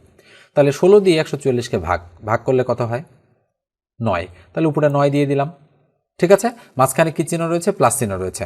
আচ্ছা আমরা একটু দেখি যে আমাদের উত্তরটা ঠিকঠাক হয় কিনা, ঠিক আছে। তাহলে এখানে একেবারেই মানে এই অঙ্কটা রাইট অ্যান্সার আছে কিনা আমি এখন পর্যন্ত সন্দিহান। তাহলে আমরা একটু করি, তাহলে 16 দিয়ে 144কে ভাগ করলে কত হয় 9, তাহলে 9 যোগ 9 দিয়ে 144কে যদি আমরা ভাগ করি তাহলে কত হবে বলেন তো দেখি, 16, তাহলে 16 1 16, তাহলে কত হচ্ছে 16 আর 9, 9 6 15, 5 হাতে 1, 1 আর 1 2, তাহলে 25/144। তাহলে এই অঙ্কটার অ্যান্সার কিন্তু 25/144 হওয়ার কথা ছিল। তাহলে দেখেন এখানে কিন্তু 2 হয়তো মিসিং হয়ে গিয়েছে। যদি এরকম থাকে তাহলে আপনারা কিন্তু কখনো দাগাবেন না, দাগানো যাবে না, ঠিক আছে। মনে রাখবেন যে দাগানো কখনোই যাবে না যদি এরকম হচ্ছে অপশনে ভুল থাকে, ঠিক আছে। অন্তত ম্যাথ আপনারা দাগাবেন না, অন্য কিছু আপনারা করতে পারেন, বানান ভুল হতে পারে, কিন্তু ম্যাথে কিন্তু এরকম অপশন থাকলে আপনাদের দাগানো উচিত হবে না, ঠিক আছে। এবার আমরা পরের অঙ্কটাতে চলে যাচ্ছি। 25 নম্বর যে অঙ্কটা রয়েছে, 25 নম্বর অঙ্কের আদলে এরকম অঙ্ক কিন্তু আমি আর একটা আপনাদের করে দিয়েছিলাম, মানে এই ভিডিওর শুরুর দিকের অঙ্ক ছিল এটা, মানে 2 নম্বর অঙ্ক, অর্থাৎ 49 নম্বর অঙ্কটি এরকম ছিল।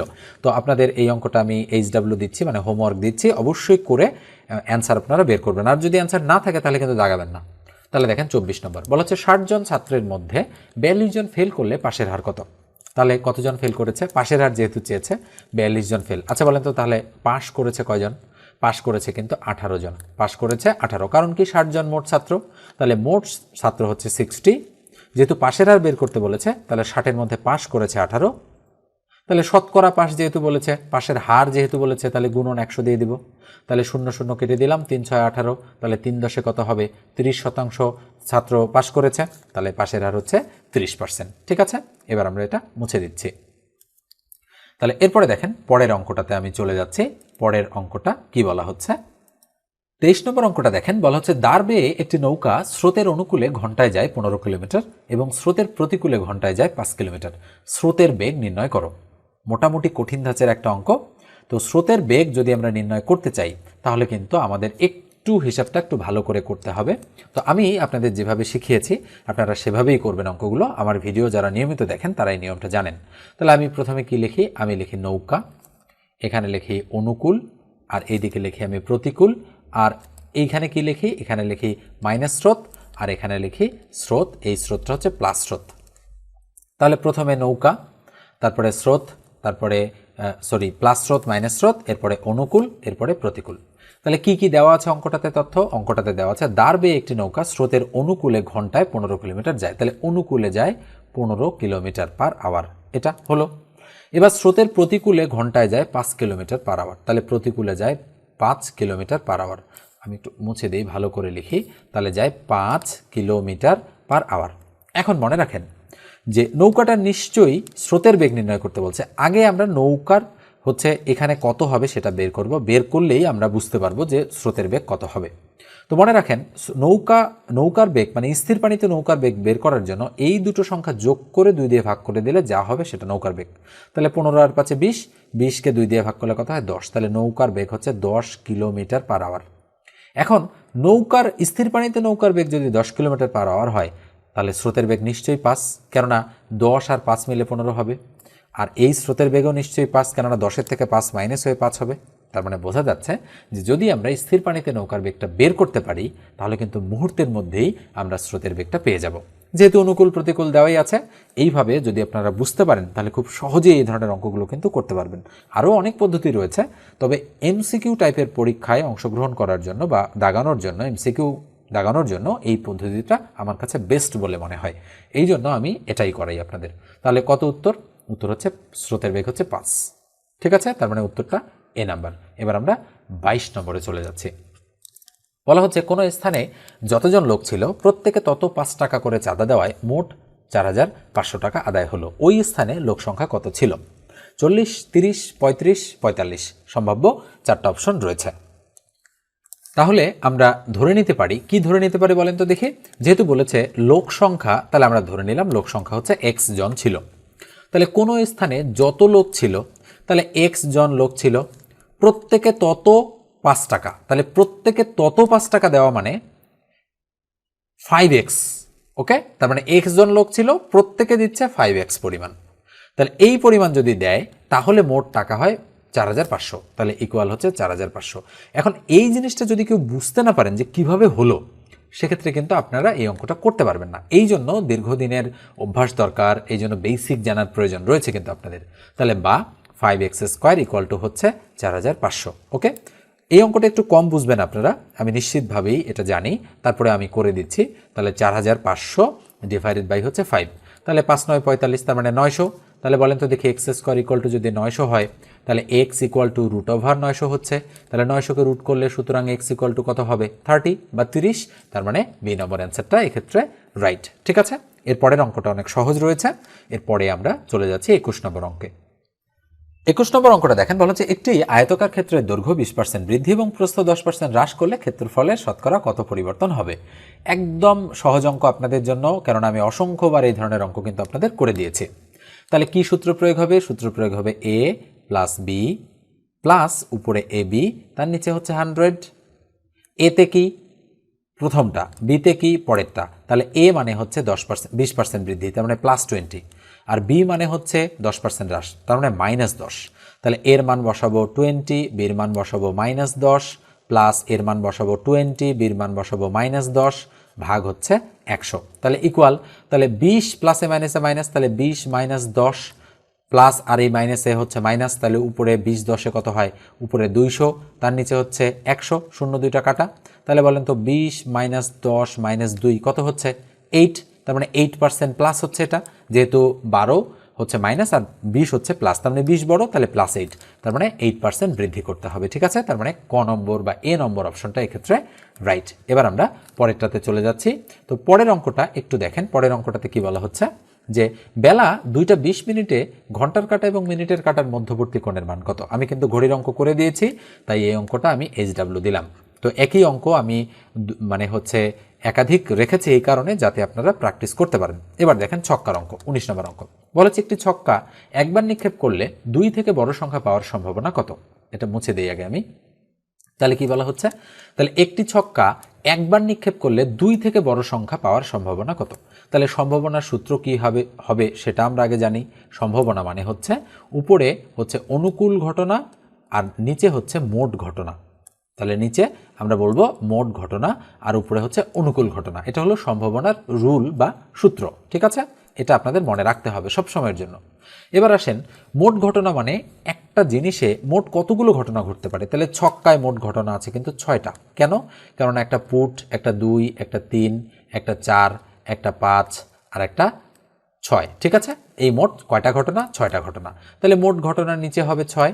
এবার অনুকূল ঘটনা আমাদের হিসাব করতে হবে যে নিক্ষেপ করলে 2 থেকে বড় সংখ্যা। আচ্ছা বলেন তো 2 এর থেকে বড় সংখ্যা কয়টা আসতে পারে? একটা 3, একটা 4, একটা 5, একটা 6, তাহলে 4টা।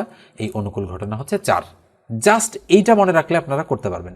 তাহলে 2 দুগুণ 4, 3 দুগুণ 6, তাহলে নিচে 3 আর উপরে কত? 2। দেখেন, এর চেয়ে সহজ বুদ্ধিতে মানে আর করা সম্ভব না। ঠিক আছে, তাহলে 3 এর 2 হচ্ছে অ্যান্সার, তার মানে এ নম্বর অ্যান্সারটা এক্ষেত্রে রাইট। ওকে, এবার আমরা পরেরটাতে চলে যাব। 18 নম্বর অঙ্কটা দেখেন কি বলা হচ্ছে, পানি ভর্তি একটি বালতির ওজন 12 কেজি, বালতির অর্ধেক পানি ভর্তি হলে তার ওজন হয় 7 কেজি, খালি বালতির ওজন কত? এই ধরনের অঙ্ক আপনারা নিশ্চয়ই অনেকবার আসতে দেখেছেন এবং মানে ভিন্ন সংখ্যা দিয়ে একই ধরনের অঙ্ক কিন্তু আর একটা রয়েছে, আমি কোন ভিডিওতে যেন করে দিয়েছি অঙ্কটা। বলা হচ্ছে পানি ভর্তি একটি বালতির ওজন, আপনারা একটু সেন্সটা খাটানোর চেষ্টা করবেন, মনে করেন যে এটা একটা বালতি, আমরা ধরে নিলাম যে এটা একটা বালতি। এই বালতিটা যদি পানি ভর্তি থাকে, একদম পুরোটাই যদি পানি ভর্তি থাকে, তাহলে তার ওজন কয় কেজি হয়? তার ওজন হচ্ছে 12 কেজি। তাহলে এই 12 কেজির মধ্যে কি আছে? পানি প্লাস বালতি দুটোই আছে, কিন্তু খেয়াল করেন পানিও আছে বালতিও আছে, 12 কেজি। এবার বলা হচ্ছে এই একই বালতি যদি, মনে করেন এই একই বালতি যদি অর্ধেকটা পানি ভর্তি থাকে, তাহলে তার ওজন কত কেজি হয়? তার ওজন হয় 7 কেজি। ঠিক আছে, তাহলে অর্ধেক পানি, তার মানে আমরা বলতে পারি যে অর্ধেক পানি প্লাস কিন্তু পুরো বালতি আছে, এখানে পুরো বালতিটাই, এর ওজন কয় কেজি? এর ওজন হচ্ছে 7 কেজি। তাহলে মনে রাখেন যে আমি যেহেতু ছোট সংখ্যা আমি কল্পনা করতেছি, তা আমি ধরে নিলাম যে অর্ধেক পানি মানে পানি আছে, ধরেন আমি ধরলাম যে 5 কেজি পানি আছে, তাহলে বালতির ওজন 2 কেজি। আমি ধরলাম বালতির ওজন কয় কেজি? 2 কেজি, তাহলে 5 আর 2 7। এবার আসেন পুরোটাই পানি আছে, তাহলে পুরো পানি মানে কি? ডাবল পানি, তার মানে কি পানির ওজন হচ্ছে 10 কেজি, আর বালতি তো 2 কেজি। এই যে হয়ে গেল, তার মানে আমি কিন্তু সেন্স খাটায় কিন্তু অঙ্কটা করে ফেলতে পারি। এছাড়া আমি কিন্তু এক্স ধরেও অঙ্কটা করতে পারি। তো আপাতত ভিডিওটার লেন্থ অনেক বড় হয়ে গিয়েছে, আমি আজকে এক্স ধরলাম না, আমি এমনিতেই মুখে মুখে অঙ্কটা আপনাদের করে দিলাম, যেহেতু ছোট সংখ্যা। কেননা দেখেন যখন বালতিটা অর্ধেক আছে তখন তো মানে পানি অর্ধেক আছে ঠিকই, কিন্তু পুরো বালতিটার ওজনই তো এখানে রয়েছে, তাই না? এই জন্য বালতির ওজন একবার যদি আমরা গেস করে ফেলি, তাহলে কিন্তু পানি অর্ধেক থাক, 3 ভাগের 1 ভাগ থাক, আর পুরোটা থাক, বালতি তো বালতি, তাই না? বালতিই থাকবে, তার মানে খালি বালতির ওজন হচ্ছে 2 কেজি।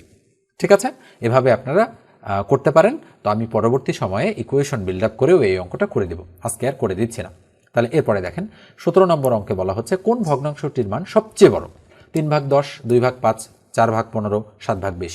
তাহলে আমরা একটু অপশনগুলো লিখি। 3 ভাগ 10, 2 ভাগ 5, এরপরে কি রয়েছে 4 ভাগ 15, এরপরে রয়েছে 7 ভাগ কত? 20।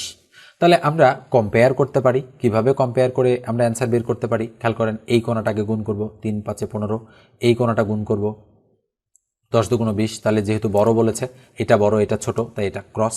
এবার এই দুটোর মধ্যে কম্পেয়ার করব আমরা, তাহলে 15 2 কত হয়? 30, 4 5 কত হয়? 20। কোনটা বড়? এটা বড়, তাহলে এটাকে আমরা ক্রস করে দেব। এবার এই দুটোর মধ্যে কম্পেয়ার করব, তাহলে কি হবে বলেন তো দেখি? এই 2 আর হচ্ছে কত আমরা করব, গুণ করব, 20 2 40, 2 আর 20 গুণ করব, 7 আর 5 গুণ করব, 5 7 35। তাহলে নিশ্চিত এটা বড়, তাহলে এটা ছোট, এটা কাটা। তাহলে নিশ্চিতভাবেই আমরা বলতে পারি যে আমাদের অ্যান্সার হচ্ছে 2 ভাগ 5, অর্থাৎ 5 ভাগের 2 ভাগ হচ্ছে আমাদের সঠিক উত্তর। তার মানে বি নম্বর অ্যান্সারটা এক্ষেত্রে আমাদের কিন্তু রাইট। ঠিক আছে, এরপর দেখেন আমরা 16 নম্বর অঙ্কটাতে চলে যাচ্ছি। এই অঙ্কটা মানে এই ধাঁচের অঙ্ক আমি আরও মানে গত ভিডিওটাতেই মনে হয় করে দিয়েছি, তো ভুলক্রমে এখানেও আমি রেখেছি, তাও আপনাদের প্র্যাকটিস হয়ে যাক। 60 লিটার পানি ও দুধের মিশ্রণের অনুপাত হচ্ছে 7:3। উক্ত মিশ্রণে আর কত লিটার দুধ মিশালে অনুপাত 3:7 হবে? তাহলে কি বলেছে যে কত লিটার দুধ মেশাতে হবে। তাহলে এই ধরনের অঙ্ক যেখানে মোট মিশ্রণ দেওয়া আছে এবং অনুপাতটা রিভার্স হয়ে যাচ্ছে, তো রিভার্স মানে কি 7:3 জায়গায় 3:7 হয়ে যাচ্ছে, এই ধরনের অঙ্ক করার ক্ষেত্রে আপনারা করবেন কি, মোট মিশ্রণটা উপরে লিখবেন, অনুপাতের ছোট সংখ্যাটা নিচে লিখবেন, একে গুণ করবেন অনুপাতের পার্থক্য দ্বারা। পার্থক্য কত? 7 থেকে 3 বাদ দিলে 4। তাহলে কাটাকাটি করলে 3 বেশে 60, 4 বেশে 80, তাহলে কত লিটার অ্যান্সার? 80 লিটার হচ্ছে অ্যান্সার। ঠিক আছে, এরপর আমরা পরেরটাতে চলে যাচ্ছি। 15 নম্বর অঙ্কটা দেখেন, বলা হচ্ছে কি তালহা উত্তর দিকে 40 মিটার গেল, পরে বাম দিকে ঘুরে 30 মিটার গেল, আবার বাম দিকে গেল 40 মিটার এবং সবশেষে বাম দিকে ঘুরে গেল 40 মিটার। যাত্রাবস্থান থেকে বা যাত্রাবস্থা থেকে তার সোজাসুজি দূরত্ব কত? খুবই গুরুত্বপূর্ণ একটা অঙ্ক, এবং এই ধরনের অঙ্ক কিন্তু চাকরির পরীক্ষায় মেন্টাল এবিলিটির অঙ্ক বলে আমরা এগুলোকে জানি। তাহলে আমরা ধরলাম যে এটা হচ্ছে উত্তর দিক, এটা হচ্ছে দক্ষিণ দিক, ওকে, এটা হচ্ছে পূর্ব দিক, এটা এবং এটা হচ্ছে পশ্চিম দিক। যদিও দিকের কথা বলেনি এখানে, উত্তর দিক বলেছে আর পরে আর কিছু বলেনি। তাহলে আমরা তারপরেও একটু দিকটা মেনশন করে নিলাম। বলছে তালহা উত্তর দিকে 40 মিটার গেল, তাহলে উত্তর দিকে যাওয়া মানে কি? ধরেন এখানে সে ছিল, এখান থেকে সে এই পর্যন্ত গেছে, এটা হলো 40 মিটার দিলাম আমরা, এই পর্যন্ত আসলাম। পরে বাম দিকে ঘুরলো, তাহলে বাম দিকে মানে এটা ডান দিক আর এটা বাম দিক, তাহলে বাম দিকে ঘুরে কত মিটার গেল? 30 মিটার গেল। তাহলে ধরলাম এটুকু হচ্ছে 30, এখান থেকে এ পর্যন্ত এটুকু হচ্ছে 30 মিটার, এটা 30 মিটার গেল। আবার বাম দিকে ঘুরলো, তাহলে বাম দিক কোনটা, এটা হচ্ছে তার ডান দিক আর এটা হচ্ছে তার বাম দিক। তাহলে বাম দিকে আসলো আবার কত মিটার, আবার আসলো সে 40 মিটার, তাহলে 40 মিটার, এই যে 40 মিটার, এবং সবশেষে বাম দিকে ঘুরলো। তাহলে এখন আমি সামনাসামনি আছি, এটা বাম আর এটা ডান, কিন্তু সে তো এখন ব্যক্তিটা তো এখন এই জায়গায় আছে, তার মানে সে এই দিক থেকে আসতেছে, তার মানে তার এটাই হবে বাম। তাহলে বাম দিকে সে আবার গেল কত, 40। তাহলে 40 যদি সে যায়, তাহলে মনে করেন এই দূরত্বটা হচ্ছে তার 40, ঠিক আছে, 40 মিটার। দেখেন কেন একটু বাড়তি হলো, কেননা এখান থেকে এই পর্যন্ত এইটুকু তো 30, এই যে এখানে 30 আছে, তাহলে এইটুকু 30, তাহলে 40 মানে আর একটু বেশি গিয়েছে। এবার কি বলেছে যে যাত্রা অবস্থান বা যাত্রাবস্থা থেকে তার সোজাসুজি দূরত্ব কত, তাহলে এখান থেকে সে স্টার্ট করেছে, এখান থেকে সে স্টার্ট করেছে, আর সে এখন এই পর্যায়ে আছে। তাহলে এইটুকু কত, এটা যদি 30 হয় এইটুকু তো 10, তাই না? তার মানে যাত্রাবস্থান থেকে তার বর্তমান সোজাসুজি দূরত্ব হচ্ছে কত মিটার, 10 মিটার। তো এখানে একটা শূন্য মিসিং হয়েছে, যাই হোক এটা আমার মিস্টেক। এখানে হচ্ছে আমরা কত দিয়ে দিব, 10 দিয়ে দেবো, মানে একটা আমরা 1 দিয়ে দেবো, ঠিক আছে। এটা হচ্ছে 10 মিটার, তার মানে সঠিক উত্তর হচ্ছে আমাদের ডি নম্বরটা রাইট, ঠিক আছে। এরপর আমরা পরেরটাতে চলে যাচ্ছি, এটা একটু আমরা মুছে দেই। তো খেয়াল করেন বিষয়টা কি হবে এখানে, যেহেতু বলা হচ্ছে 14 নম্বর অঙ্কটাতে যে p plus q equal to 5 এবং p minus q equal to 3 হলে p square plus q square এর মান কত। তো আমরা যেহেতু স্কোয়ারের অঙ্ক আমরা একটু গেস করতে পারি, অথবা আমরা সূত্র বসায়ও করতে পারি, তো আমরা আগে সূত্র বসাই। মনে রাখবেন p square plus q square মানে এ স্কোয়ার প্লাস বি স্কোয়ারের একটা অনুসিদ্ধান্ত আছে, অনুসিদ্ধান্তটা হচ্ছে এ প্লাস বি, তার মানে এ প্লাস বি তো আর বসানো যাবে না, আমরা বসাবো পি প্লাস কিউ তার উপর whole square plus p minus q তার উপর হোল স্কোয়ার ডিভাইডেড বাই 2, তাহলে ইকুয়াল নিচে 2, তাহলে পি প্লাস কিউ এর মান কত 5, তার মানে আমি 5 এর উপর স্কোয়ার দিয়ে দিলাম, প্লাস পি মাইনাস কিউ এর মান কত 3, তার মানে আমি 3 এর উপর স্কোয়ার দিয়ে দিলাম, তাহলে ইকুয়াল 5 5 25 আর 3 3 9, 25 আর 9 কত হয়, তাহলে 25 আর 9 আমরা যোগ করব, তাহলে 9 আর কত হয় 5 14 4 3, তাহলে 34, 34কে 2 দিয়ে ভাগ করলে কত হবে 17, তার মানে আমাদের সঠিক উত্তর হচ্ছে বি। এবার দেখেন আমরা অপশন টেস্ট করে এই অঙ্কটা করার চেষ্টা করব, যে দেখি আমরা পারি কিনা। তাহলে বলেন তো পি আর কিউ দুটো যোগ করে 5 হবে, আর দুটো বিয়োগ করে 3 হবে।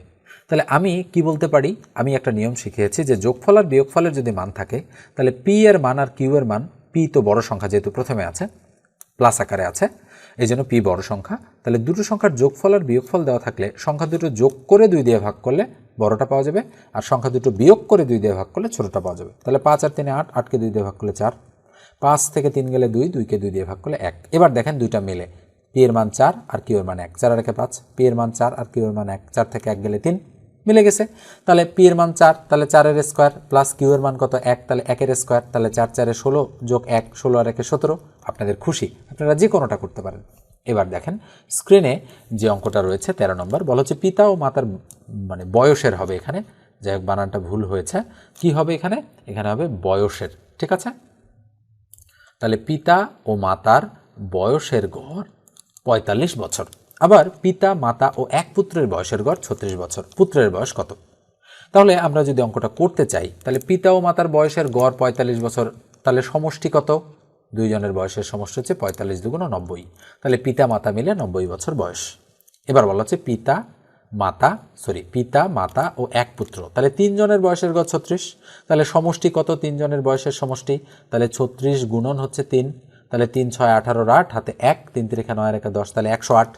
এবার বলছে পুত্রের বয়স কত, তাহলে তো পিতা মাতা মিলে এখানে আর 3 জন মিলে এখানে, তাহলে 108 থেকে যদি আমি 90 বাদ দিতে পারি, তাহলে 8 আর 1 18 বছর, কার বয়স, পুত্রের বয়স, তাহলে নিশ্চিতভাবেই বোঝা যাচ্ছে পুত্রের বয়স হচ্ছে 18 বছর। এবার আমরা পরেরটাতে চলে যাব।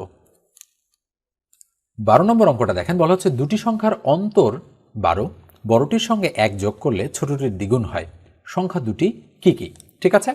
তো আমরা ধরে নিতে হবে, যেহেতু বলা হচ্ছে সংখ্যা দুটি কি কি, তাহলে আমি ধরলাম যেহেতু বলা হচ্ছে বড় ছোট উল্লেখ করা আছে, তাহলে আমি বললাম যে বড় সংখ্যাটা হচ্ছে এক্স আর ছোট যে সংখ্যাটা সেটা হচ্ছে ওয়াই। তো আমি এই জায়গায় একটু অঙ্কটা করব। তাহলে দুটি সংখ্যার অন্তর 12, তাহলে আমরা বলতে পারি আমাদের যে প্রথম শর্ত দেওয়া আছে, তাহলে প্রথম শর্ত মতে আমরা বলতে পারি দুটি সংখ্যার অন্তর মানে x minus y equal to 12, আমরা বলতেই পারি। এই পর্যন্ত আসলাম। বড়টির সঙ্গে 1 যোগ করলে, তাহলে বড়টার সঙ্গে যদি আমরা 1 যোগ করি তাহলে ছোটটির দ্বিগুণ হয়, তাহলে ছোট কোনটা ওয়াই, তাহলে ছোটটার দ্বিগুণ হয়, তাহলে এটা হচ্ছে অ্যাকর্ডিং টু দ্য কোশ্চেন বা প্রশ্ন মতে বিল্ড আপ হয়ে গেল। এবার বলা হচ্ছে সংখ্যা দুটি কী কী, তাহলে বলেন তো দেখি, এই যে এক্স এই 2y যদি আমরা এইদিকে নিয়ে আসি, তাহলে x minus 2y equal to -1 হয় কিনা, অবশ্যই হয়। এইবার আমরা যদি হচ্ছে এই সমীকরণটাকে 1 ধরি আর এই সমীকরণটাকে যদি 2 ধরি, তাহলে 1 আর 2 আমরা কাটাকাটি করেও কিন্তু অ্যান্সার বের করে ফেলতে পারি। তাহলে খেয়াল করেন বিষয়টা কি হবে, আমরা 1 নং আর 2 নং বিয়োগ করে অ্যান্সারটা বের করব। তাহলে কেন বিয়োগ করব? কারণ বিয়োগ করলে এক্স আর এক্স কাটা যাবে। আর যদি ওয়াইকে কাটতে চাই তাহলে কিন্তু এটাকে 2 দিয়ে গুণ, এটাকে 1 দিয়ে গুণ করতে হবে, নানান ঝামেলা আছে।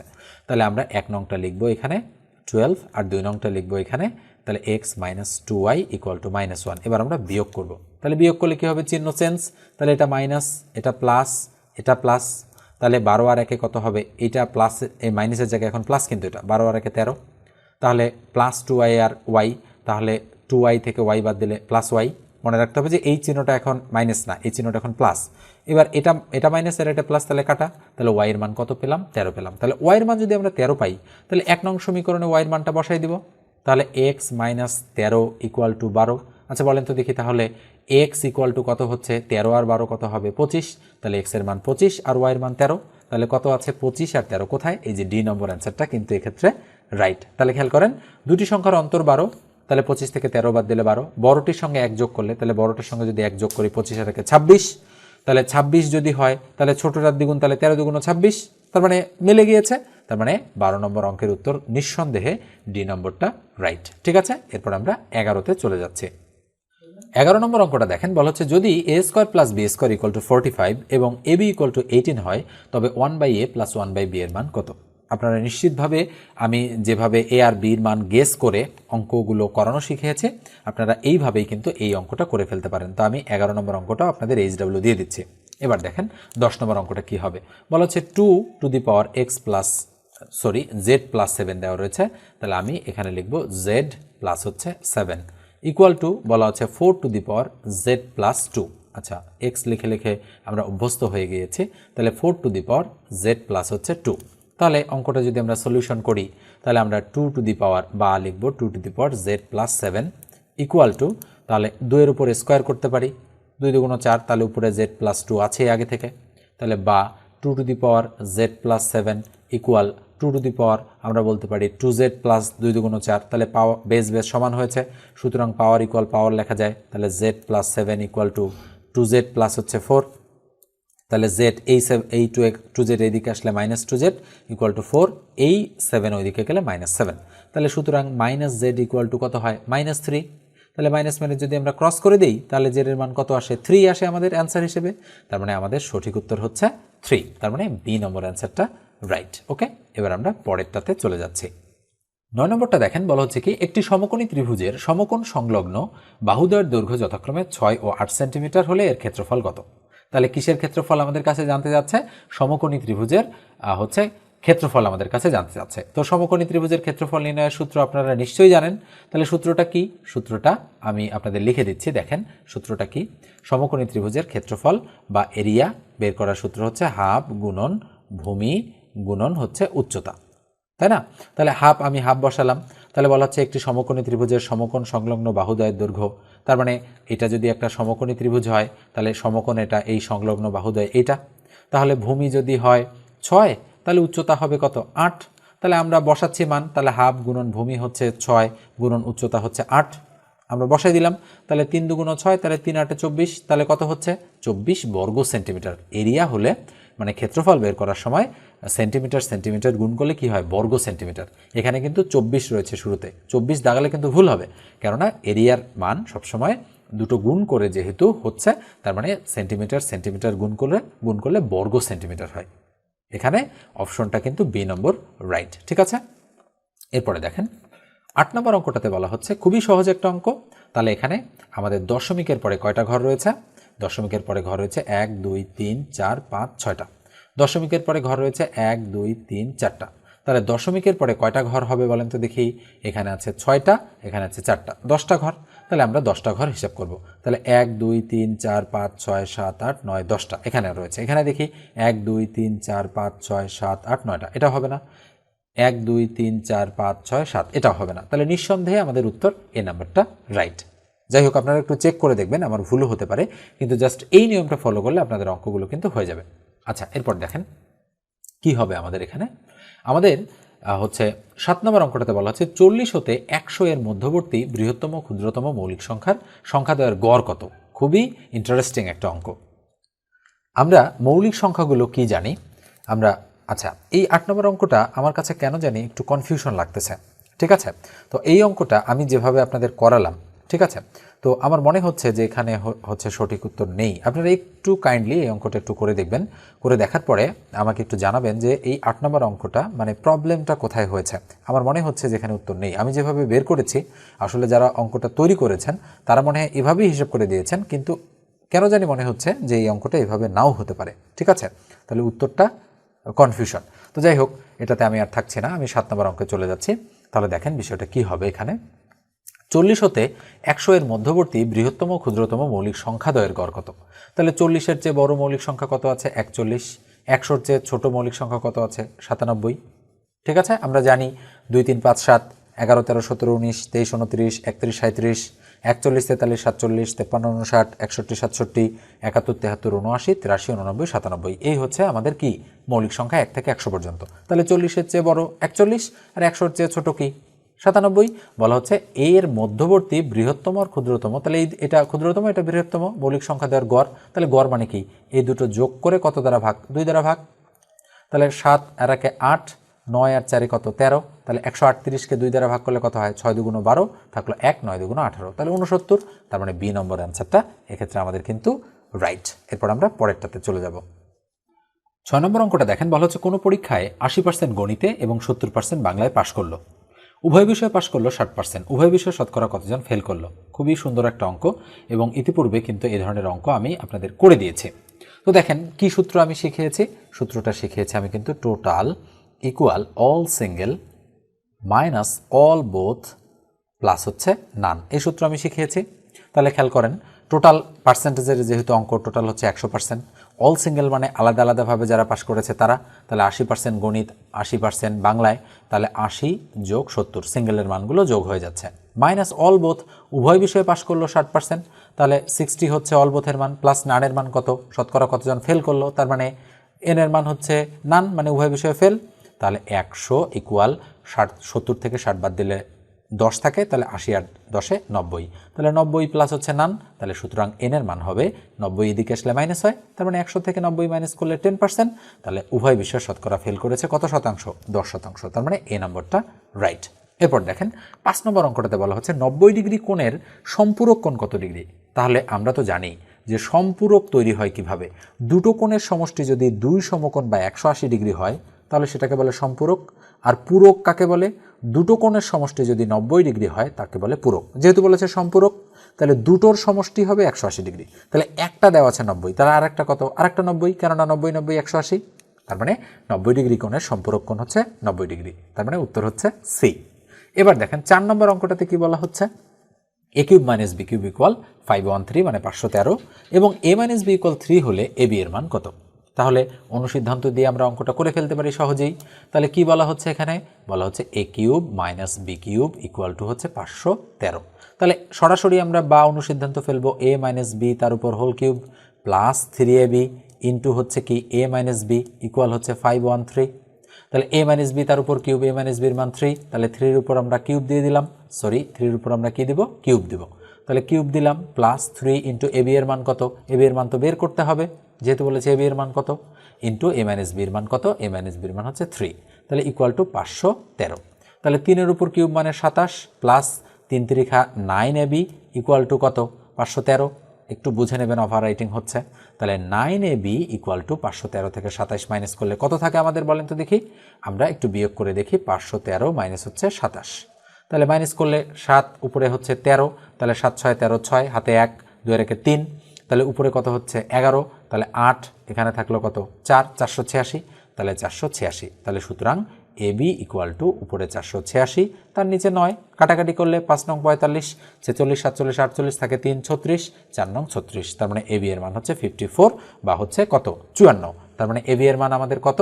আমরা বের করলাম 54, তার মানে 4-এর এ নাম্বারটা আমাদের কিন্তু রাইট। ঠিক আছে, এরপরে 3 নম্বর অঙ্কটা দেখেন আপনারা স্ক্রিনের। 3 নম্বর অঙ্কটাতে বলা হচ্ছে কি একটি সমদ্বিবাহু সমকোণী ত্রিভুজের অতিভুজের দৈর্ঘ্য 12 সেন্টিমিটার হলে ত্রিভুজের ক্ষেত্রফল কত বর্গ সেন্টিমিটার। জাস্ট বলা হচ্ছে সমদ্বিবাহু সমকোণী ত্রিভুজ।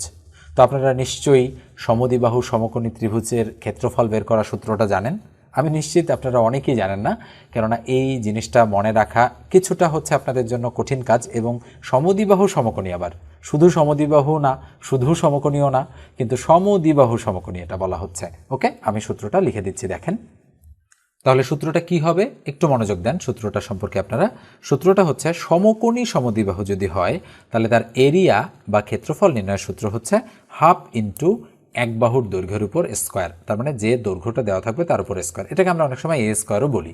তাহলে হাফ ইন্টু এক বাহুর দৈর্ঘ্য 12, তার মানে 12-র উপর যদি আমি স্কোয়ার করি তাহলে কত হয় বলেন তো? উপরে 12 কত হবে? 144। তাহলে কাটাকাটি যদি আমি করি 7 দুগুণ 14, 2 দুগুণ 4, তার মানে 72। তার মানে ক্ষেত্রফল হবে 72 বর্গ সেন্টিমিটার। ঠিক আছে, কত বর্গ সেন্টিমিটার এখানে বলেই দিয়েছে, তার মানে শুধু 72, এই জন্য আমাদের কিন্তু দেওয়া রয়েছে। ঠিক আছে, এরপর আমরা পরের অঙ্কটাতে চলে যাচ্ছি। তো 2 নম্বর অঙ্কটা দেখেন আপনাদের কি বলা হচ্ছে, আমি এটা মুছে দিই একটু। 2 নম্বর অঙ্কে বলা হচ্ছে যে 5টি বিড়াল 5টি ইঁদুর ধরতে 5 মিনিট সময় লাগে, তাহলে 100টি বিড়াল 100টি ইঁদুর ধরতে কত মিনিট সময় লাগে? বলা হচ্ছে 20 মিনিট, 15 মিনিট, 10 মিনিট, 5 মিনিট। তো এই ধরনের অঙ্ক আপনারা ঐকিক নিয়মের সাহায্যে আগে বুঝবেন, তারপরে কিভাবে চিন্তা করতে হয় আমি বলবো আপনাদের। কি বের করতে বলেছে? কত মিনিট সময় লাগে। তাহলে মিনিটটাকে আপনারা ডান দিকে রাখবেন। তাহলে 5টি বিড়াল 5টি ইঁদুর ধরতে 5 মিনিট সময় লাগে, তাহলে মিনিট যেহেতু ডান দিকেই আছে তাও কোনো সমস্যা নেই। তাহলে আমরা লিখলাম 5টি বিড়াল 5টি ইঁদুর ধরে কয় মিনিটে? 5 মিনিটে, ইকুয়াল 5 মিনিট।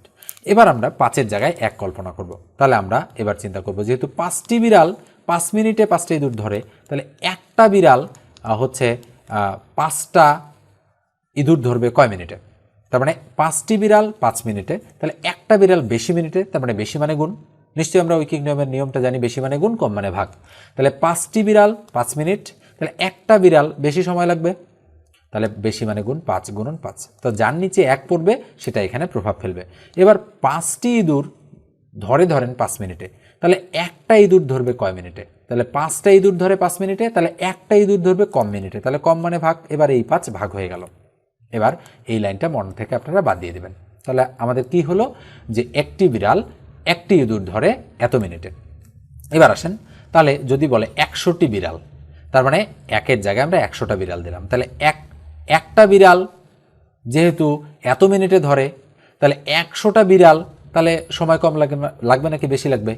তাহলে একটার জায়গায় বিড়াল 100 করে দিলাম, তার মানে সময়টা কি লাগবে বলেন তো দেখি?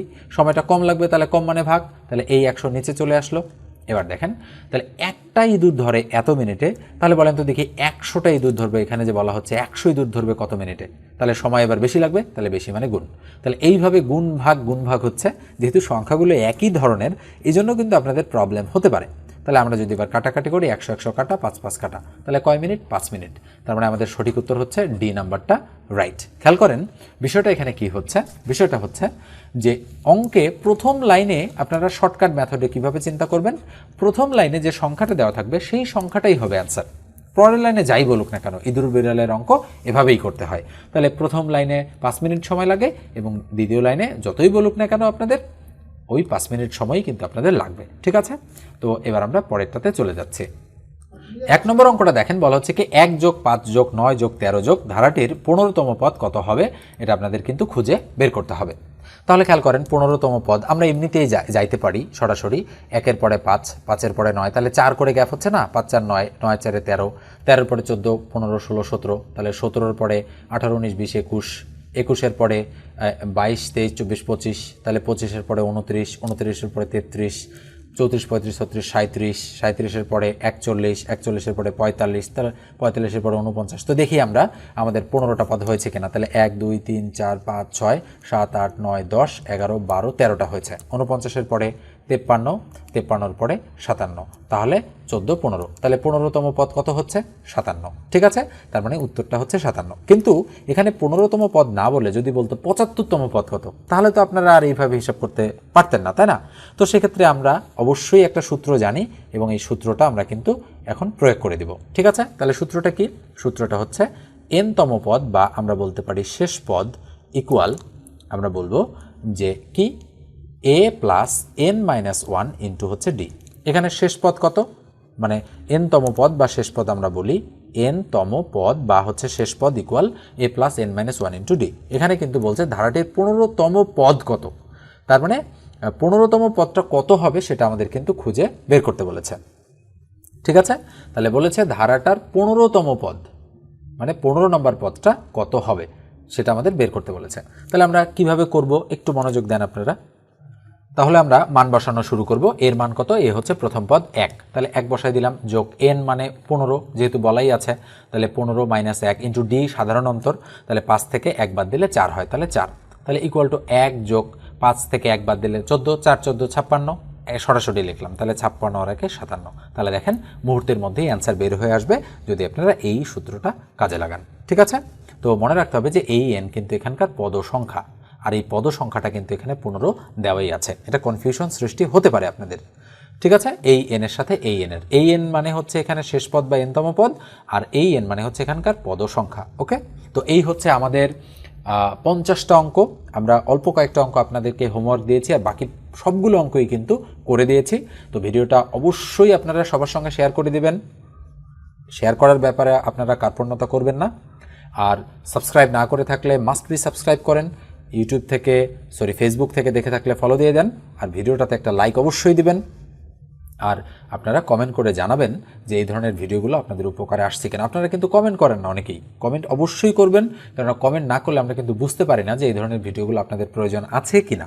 এবং শিক্ষক নিবন্ধন পরীক্ষায় কিন্তু বারবার আসে, আমি বলেছি এই অঙ্কগুলো, এবং সামনে যে 18তম শিক্ষক নিবন্ধন পরীক্ষা আছে বা এর পরবর্তীতে যে পরীক্ষাগুলো অনুষ্ঠিত হবে সেই সবগুলো পরীক্ষার জন্যই কিন্তু এই ধরনের অঙ্কগুলো আপনাদের জন্য গুরুত্বপূর্ণ। পাশাপাশি যারা প্রাইমারি পরীক্ষা দেবেন এবং অন্যান্য বিভিন্ন গ্রেডের তৃতীয় এবং চতুর্থ শ্রেণীর পদের যে চাকরিগুলো, তার জন্যও কিন্তু এখান থেকে বেশ কিছু অঙ্ক গুরুত্বপূর্ণ রয়েছে।